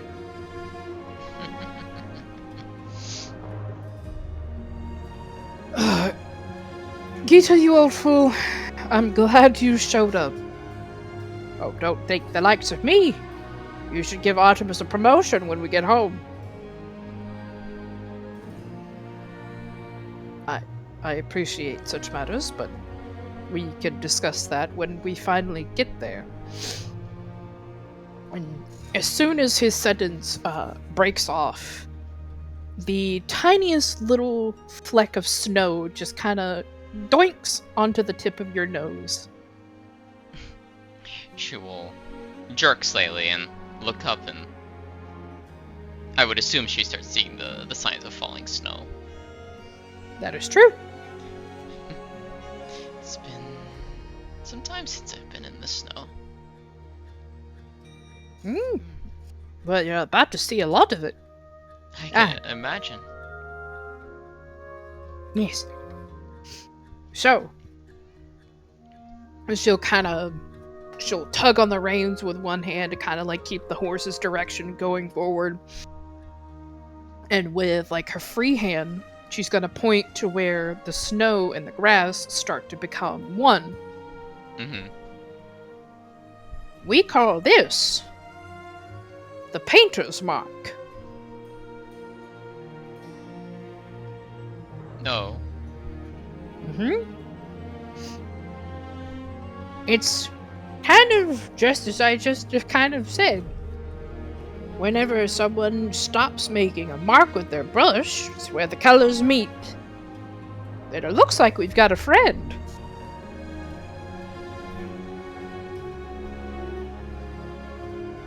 She'll kind of point to where there's like a bit of a disheveled tent and a roasted campfire. Does she have a good sense of smell? It'd be about normal human. Normal human? We can work with that.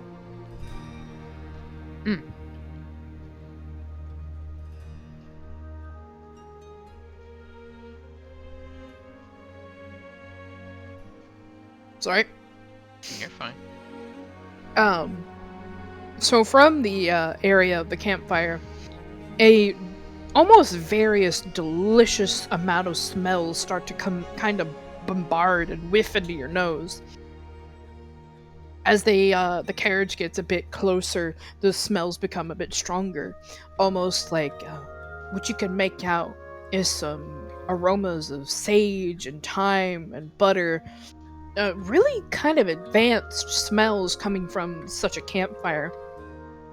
There's a stew in a cauldron laid out very gently. There's a sectioned area of an open cart that's propped up with various little like tarts and little pies that smell like pumpkin and spices. There's large, and I'm talking bigger than half of her body, wedges of cheese that have just almost the perfect cut slices out of them. Other Okay. small goods and everything else that you can smell. A huge thing of ribs that, if you draw closer, you've never seen such delicious looking array of foods just kind of sitting for a moment. That's surprising. I didn't expect to kind of find this out here. Indeed. Someone's been cooking. And it smells wonderful. It does. We've got a couple of meals on us. You think they want to sit down for a little snack? I am quite hungry myself. Good. Jonathan, go see. Go see if whoever made the food is okay. All right. So she'll stop, kind of pull the carriage off to the side where the other one is parked. If you'll notice, it's quite large. Oh, no. Put that back. I am remembering how to use the tools, don't mind me.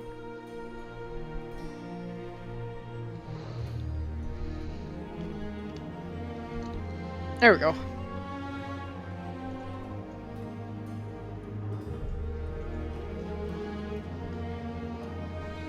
He'll hop off. Doot. I feel like I'm always so scared to approach people, but I'm getting used to it, alright? He'll kind of take his fist and... Hold on, let me make sure noise suppression's cut off for this. He'll go...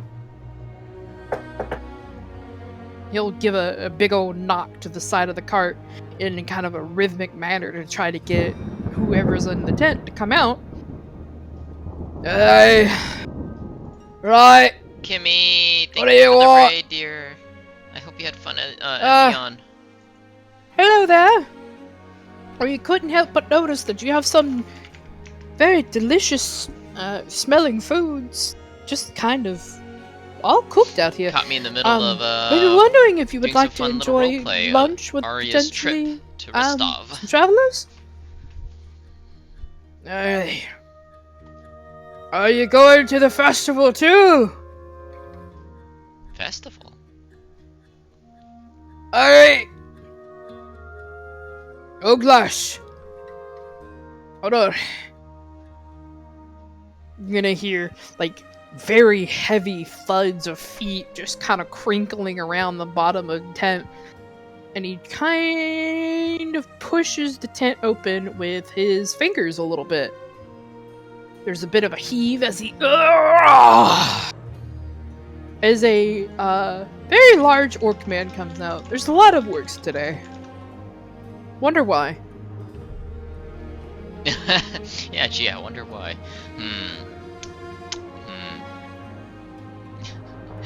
Aria's eyes are just gonna go wide for a bit, and she's just like, oh. Oh, hello there! Oh, you're a very tall gentleman, tall. Thank you. Hello? Hello? My name... He'll kind of look back and, like, mouth and just like, do I have to? And, like, do I have to talk to the big man? Aria's just gonna give him a look, and she's just like, really? She'll kind of give him like an encouraging smile, and she's like, she'll kind of like gesture to him. What? You never seen the likes of a greenskin before. He'll kind of like make his way over and sit down on the edge of the rock. You were telling me your name? Am I that scary? Ooh-bah, ooga booga. Bah! Is that what you want? No, sir. No, that is definitely not what I want. We have provisions, and maybe we could do a trade. Yours smell so delicious, and, just simply luncheon? Maybe, perhaps? And he's kind of like wildly gesturing his hands. Alright. Hey. My name's Grung. This is me grub. Yeah, you don't look like you'd be going to the festival, cause they're lesser of minds that are not exactly, delightful to see others, would probably devour you, and he'll kind of point his gigantic finger at Jonathan. Right. So, where is this festival taking place? Other side of the mountain, of course. Oglash happens every year. Well, at least now it does. Are you really so scared of me you won't come sit down by the fire? You know. Aria will slowly make her way over, and she'll stand beside Jonathan. She's just like, you really have that hard of a time talking with people? Yes. I honestly, I'd rather be back at the stable, tending to the horses. But my grandmother said, no, we need to go away from everything and go pick up the supplies. You'll kind of notice that Gita has thrown a peanut at the back of his head. She will burst out into a giggle, and she's just like, I see, fair enough. And she'll turn to Grung and be just like, it was Grung, right? It's nice to meet you. My name is Aria. Alright. Ah! It's a Miss Aria, yeah? Yes. Hi, hey. It's good to meet you. I haven't seen one like yourself in quite a while, anyway. There are other harpies here? Right, very far to between. They kind of, keep to themselves a little bit. Sometimes they'll come around and bring us some trinkets and shinies and whatnot. And in return, we give them meat, because that's what we like the most, and they like to tear their little hands and do it, and he kind of wiggle his fingers up a little bit like talons, like, them things. These. Hey. I see. They like it when Grung adds the seasoning, and they like it when I kind of crisp up the edges a little bit, especially, and he'll kind of give like a little nudge in a way. Especially like it when I make pies, Well then, it sounds like your cooking prowess is quite delightful. Yeah.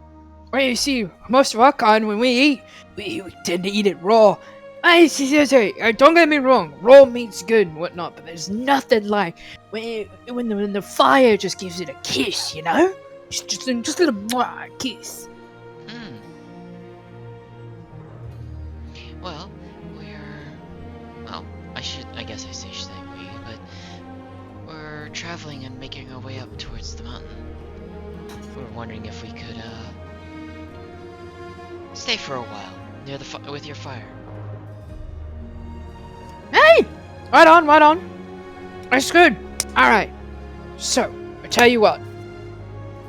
I can kinda, move the fire a little bit if you don't feel like sitting your bum down in the snow. I mean, whichever works for everyone else. I don't want to sit in the snow! Oh, damn it. I'm fine with it at home. but I'm kind of liking the grass. Oh, you gonna tell me you live up in the snowy mountain and get a little oof by snow? Being in the grass has been like holiday, young man. Then he'll belly laugh at that and slowly kind of like move some pieces of charred logs around. Hey, you, Twinkle Toes, you want to sit around and you know, gawk at the pretty lady, or you gonna help me move it? You know, you're offering for some luncheon. I guess I don't have to do half the work. It's like, oh, yes, sorry. Right, fine. Do you have any tongs? What the bloody hell is a tong? You know, you poke the fire with the tongs. Aria's just gonna be bursting out laughing at this. Hey, see, she gets it. I don't have any bloody tongs. I've got my fingers. I can pick it up like this, and he'll just kind of like start chucking pieces of wood that are semi-embered glow on fire over to like a small area. Yeah, you grab your tiny pink fingers, you wrap it around the log like this, yeah? He'll chuck it again. Thunk. Come on, come on, BM. You got this. You don't need any tongs. Why would you carry around tongs? Meanwhile, Aria is she's just gonna walk back towards the cart and just like see if any of the others need help. While the two of them are having their very interesting conversation. Oh. Well, I guess he's learning a lesson. Oh. He's gonna end up with burned fingers, but I guess it can't be helped. Hey, this is true. If it's any matter, I'd like to lay here for the evening and let all of you enjoy your supper. I feel like I could eat a mountain. And she'll kind of shuffle up to her feet and just land with a big old heavy thud and just kind of gently pick up the pieces of wood that are still hot, but she's wearing really nice gloves, and she's kind of arranging the fire around and doing everything with a relative ease, which kind of embarrasses poor Jonathan a little bit more because a pretty woman just, you know, is doing all this. He shuffles his eyes between the two of them and he goes, "Is this mess with Jonathan Day? Did I not get a memoir? Did I not receive pigeon mail? Is it my birthday? Is someone going to come out with a candle or something? What is going on?" And he's gonna just keep rambling to himself.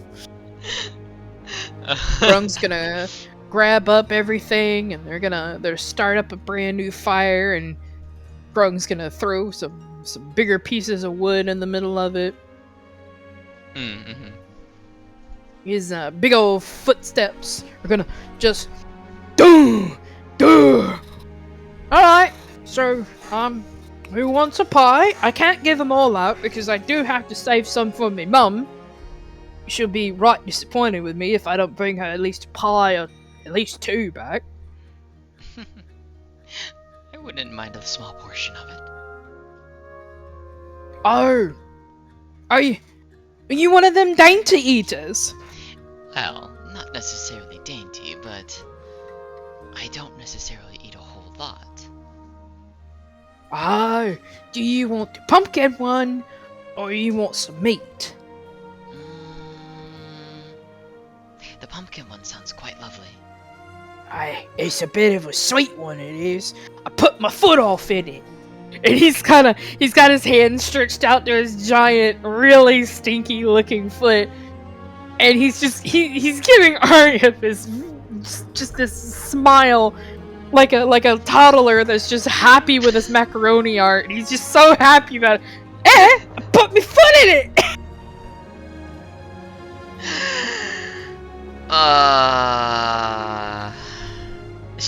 she's just gonna like. She's just gonna smile. And she's like, I see. I see. Yeah. You know that saying, right? You know, it's like a what do you call it? It's a word play or something. You mean to play on words? Yeah, right. Granny's got it. Hey, listen, Granny's cooking tonight. Granny knows what's up. Granny knows. He's holding up 2 fingers at this point. Granny knows a lot. Are you a wizard, Granny? No, I'm not a bloody wizard. Do I look like a wizard? Am I wearing a hat? No. Anywho. So he heaves out this tiny, well, to him it looks tiny in his fingers, but it's almost like a short sword. But to him it kind of looks like a knife. And he wedges with a and a crit as he slowly cuts a first piece of pumpkin pie and just kind of gently passes it down to Jonathan. Jonathan is mumbling to himself at this point, looks down at the pie and goes, "Hey, oh, right, here you go. There, enjoy the pie." And he hands it to her. She'll thank him, and she will appreciate the scent of it, and then she will take a small bite. It's delicious. It's scrumptious. It's just his food. For some reason, even though not professionally trained, just it tastes like home. It tastes like home good. It sends you somewhere. It's delicious. Her face will wreathe in delight, and she will just happily enjoy that wedge of pie. Hey, there you go. That ought to fill your belly till Tuesday. It is quite delicious. Hey, you should see the way I prepare fish. Well, if given by what the wonderful aromas of your cooking entails, I bet it tastes quite delicious. Yeah. You ever been noodling before? Can't say that I have. Well, you got fingers, don't you? Yes. You got toes, don't you? Mm-hmm. Well, then you know how to noodle. She'll just give this quizzical look at him. Even though he's like 8 foot tall, he's gonna kind of like shuffle very gently to come sit over next to Aria, and he'll scoot his little butt into the grass and kind of like have his own slice of pie and kind of flick it with a very weird makeshift fork. All right, I'm gonna take you out of the noodle. She'll just you go. All right. How do you do so? So, here's what you do, right? He'll kind of balance his plate crisscross applesauce like on his knees so he doesn't have to hold it. Alright, so my left hand is the fish. It's a fat catfish, yeah? And it goes wah wah, and he'll kind of make the noise a little bit at her face like a Right. like she's a little Yeah. Alright, so this is your catfish, and this is your hand, and he'll hold up his hand and then stick out his thumb. So what you do, you plunge it down into the water, and he'll stick his thumb into his pie, and you wait for the catfish to take a nibble, yeah? You wait for anything, but if it has teeth, don't do it, you know, if it's got teeth, don't do it. So that's my advice from Grung to you, okay? Got it. But if it's catfish, or any other type of fish, you can use your thumb as kind of a worm. And anything that can eat my hand, you know, that's a big fish. And He'll pull his hand out of the pie, kind of flinging pieces of pumpkin everywhere as he's telling the story. And he'll make his other hand bite onto the thumb, like clasp it down. Mm-hmm. And that's noodling. You can do it with your thumbs, you can do it with your toes, but after that, you don't need no bloody rod and reel. I do, like some people.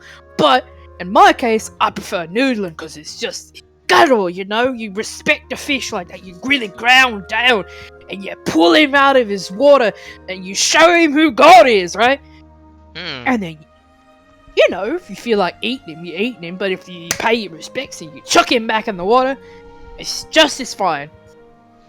I see. I'll have to keep that in mind.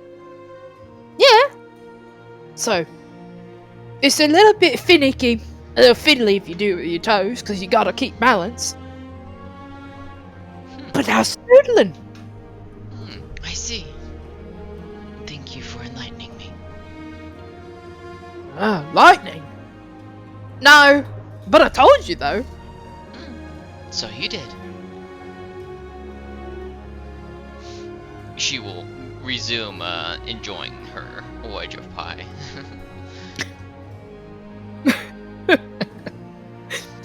I need to take an out of character pause. I made myself laugh. Well done, Mara. Well done. Wanna know why it made me laugh?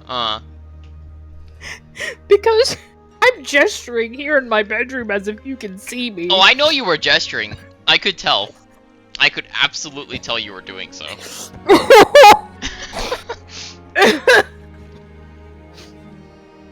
Alright, so now that I've enlightened you about noodling, now there's a difference between noodling and nuding. Apparently, some guy told me one time never confuse the two. Because nuding will get you in trouble, and noodling, well, it won't get you in much trouble. I see.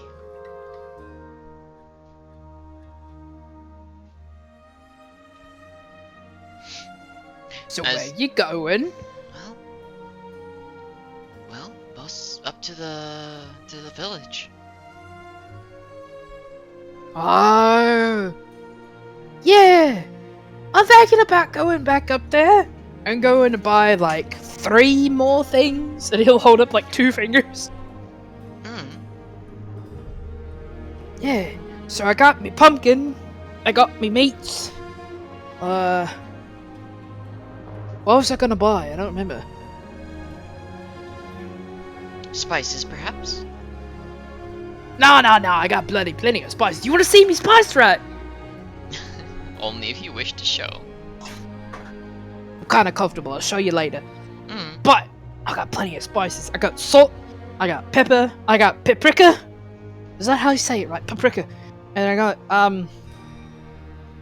the funny little herb. Mary. Yes, Mary. I've got Mary in my bag.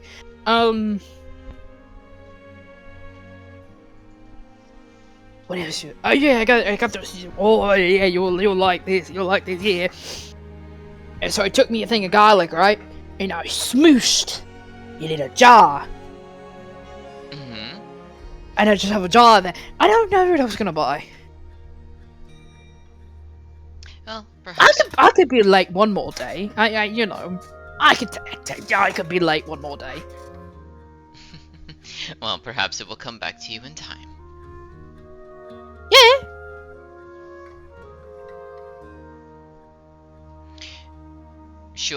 By this point, she'll probably have finished her slice of pie, and she will be very happy and content. And she's going to actually pull out her pouch and check on that ring that she was given. Out of curiosity, would anything have happened to the crystal shards that are in her pouch? So they would have probably started humming a little bit and glowing. Anything magical? Are you taking a closer look at the ring? Yeah, she's gonna take a closer look at the ring. But Okay. when she's gonna open her pouch and she's gonna give a a surprise like a surprise sound, and she's just like, huh, well, that's interesting. I didn't expect that to happen. And she'll pull out one of the one of the shards and taking a look at it in the light and seeing the glow and such. Oi! Yeah, your rock candy's kind of glowing there. It's a mana crystal. Oh! I've seen them before. Yeah. There was a cave I was exploring one time with me and one of my mates. And he said he got a job offer to go help out some sort of archaeological,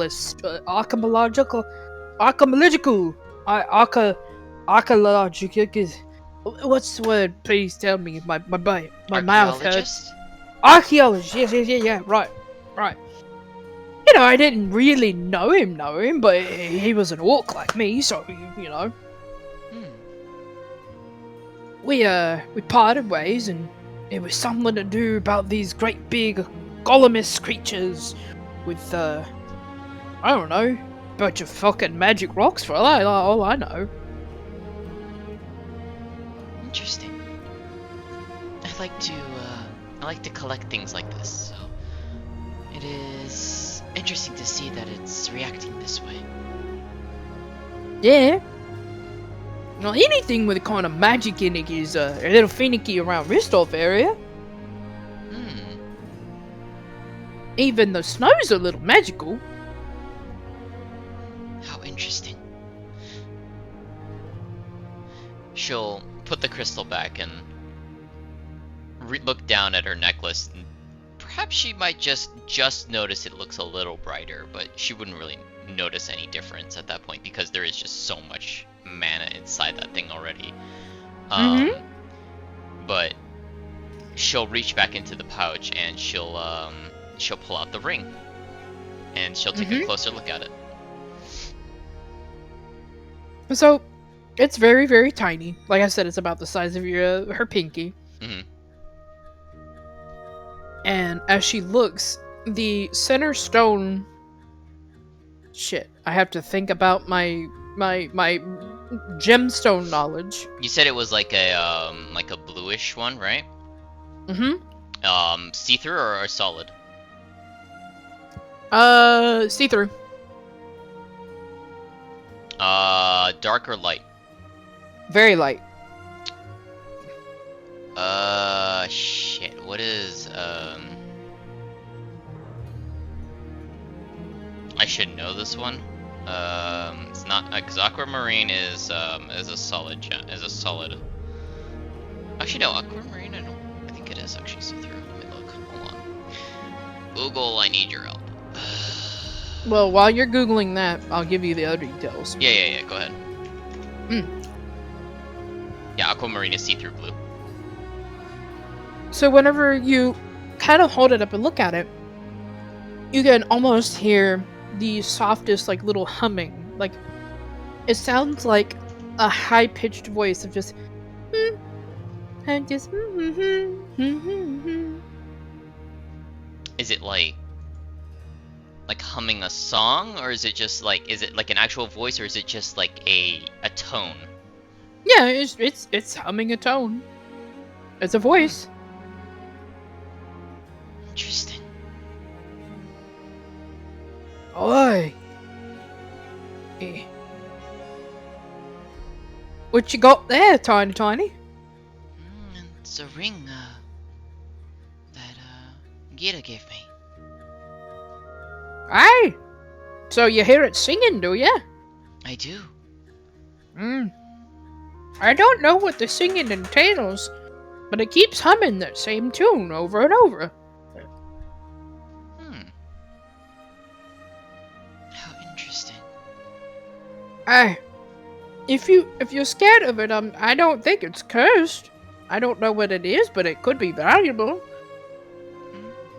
I don't think it's cursed, but it is something very fascinating.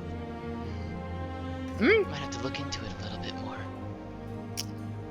I've had it for quite some time. It is a very beautiful ring. I thought so too. If I may ask, where did you get it? Well, a gentleman had came up the mountain quite a while ago.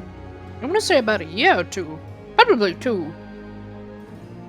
And, well, I didn't ask him questions, but he had several different colored rings. Hi, Face. I don't remember the names he said, but he apparently named them, and he needed money really badly. So we made a bargain. I sold him a new set of armor. He sold me one of those rings. And you don't happen to remember the name? Not off the top of my head, but he was a very kind fellow. How interesting indeed. It is a very interesting tune. I don't.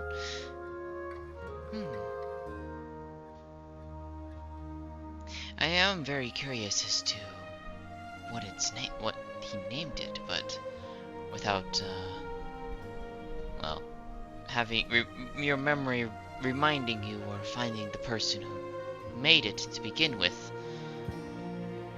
I don't know if we'll ever know. That's true, sweetheart.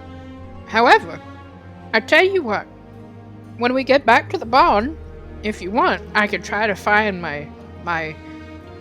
well, I write down my customers in every transaction, like, what is it? Like, almost like a ledger. Okay. I might have it somewhere in the attic. That was a long time ago. Well, if you do have a record of it, I would be very curious to see if it is noted down. This is true. She'll take a look at the ring, for a bit longer, and after a minute she'll slip it onto her right pinky. Oh. Okay. Oh boy. Okay. Oh no, what the fuck did you do? Oh no, I don't like that. I feel like I just fucked up. You'll find out. Okay. Well, it suits you.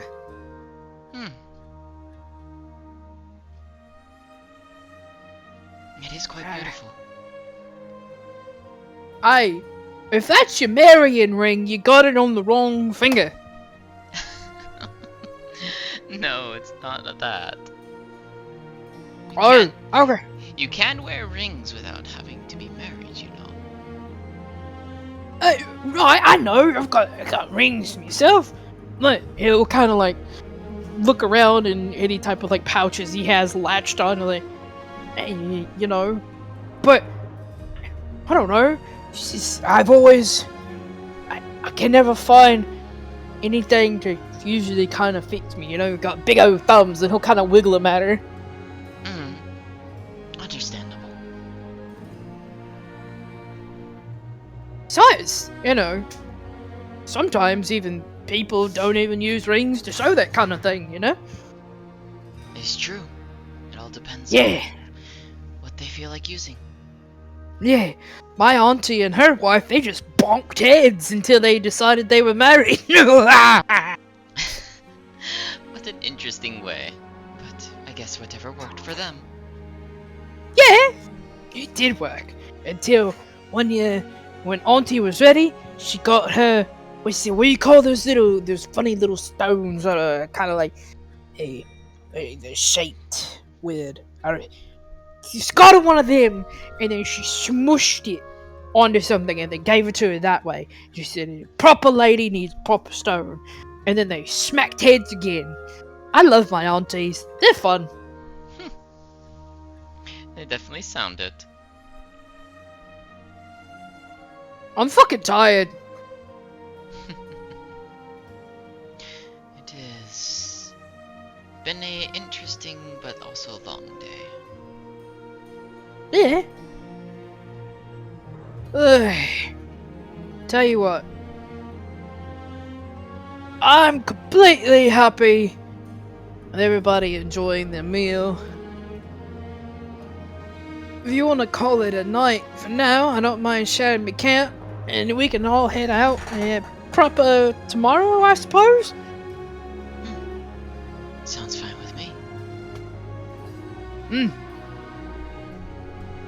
Well, can I call you something?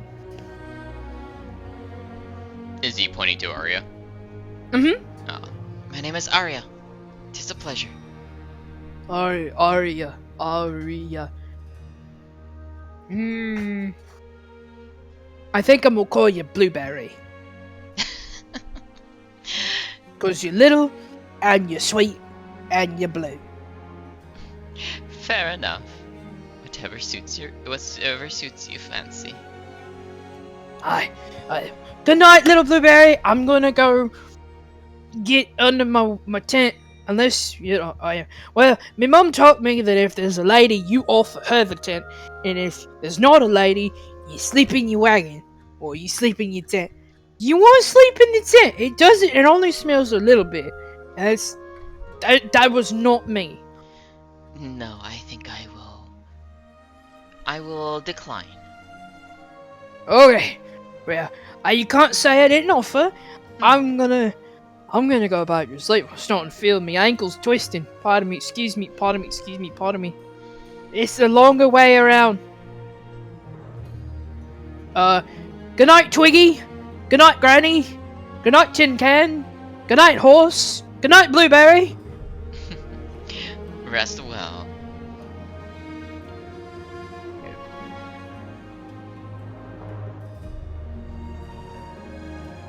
Well, isn't he a charming fellow?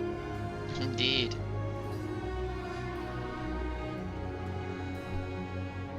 Well, I'm gonna follow suit. Whenever you're ready, dear. Then I will also turn in for the night, I think.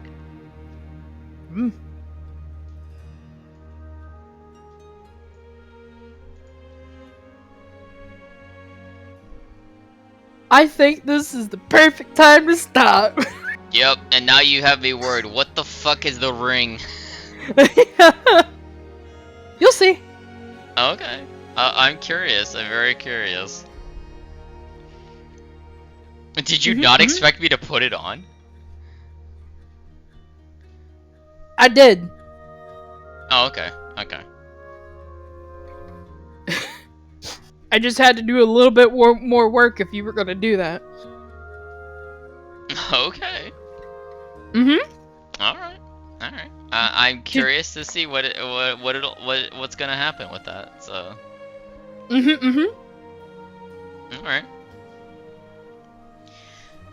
Well, I had a wonderful time. Really? Yes. That makes me happy to hear because this is the first thing I've DM'd in like a year. I absolutely enjoyed it. It was wonderful. Good. I feel like we're gonna be doing this for like 4+ months. Maybe not. We'll see. I mean, we'll see what happens. But no, I'm absolutely gonna. I will absolutely enjoy this. So, and I'm glad we finally get to do this. So. Me too. And this is also kind of like a thank you for everything you did for me in this. I don't know. I don't get to do Ristov stuff that often, and so having a character be like, "Oh, I went on my own little adventure," and then come back to the metaverse and be like, "I have stories." Oh yeah. She's absolutely gonna have a lot of fun telling those stories. Because to me, this keeps Ristov bright and alive, and it's also I get to spend time with Seer for a little bit. So this is a plus and a plus and a plus and a plus and a plus. Well, I'm glad. I may make Grung as a model. I may have fallen in love with Grug. Ah, I see, I see. Yes. Alright. Well, I think that is where I will end my stream for the night. I hope chat had a good time too. I hope they did too, because I had a lot of fun. Mm-hmm. Alright, let's see, who can I go, where can I go send everyone off to? Who is live? Ah, perfect. I know exactly who I'm gonna go raid.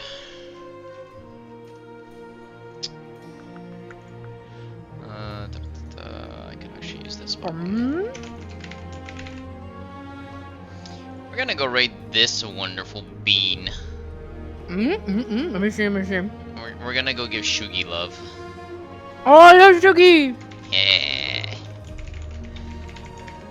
So That's a sweet baby. She is, and she's debuting a new model too. Ooh, we love that. Yeah, she's got a new VTuber model. So we're gonna go give her some love. Thank you to everyone who came out and watched. I hope you all enjoyed. Mara, thank you so much for doing this. I had a lot of fun. This was absolutely wonderful. Was it worth the wait? Absolutely. It also just means it's like I can't play Aria for the next 4 weeks in character. So, but that's fine. I can deal with that. But you know, I absolutely enjoyed this. So thank you so much. I can't wait to see what's gonna come next. So, and that'll be next week, next Friday. So, I hope everyone will look forward to that. Ascension Academy is tomorrow night. I will, of course, be there, and I will be streaming that.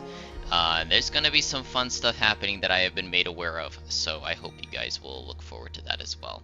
Anyways, take care, everyone. Give Shugi love. Good night.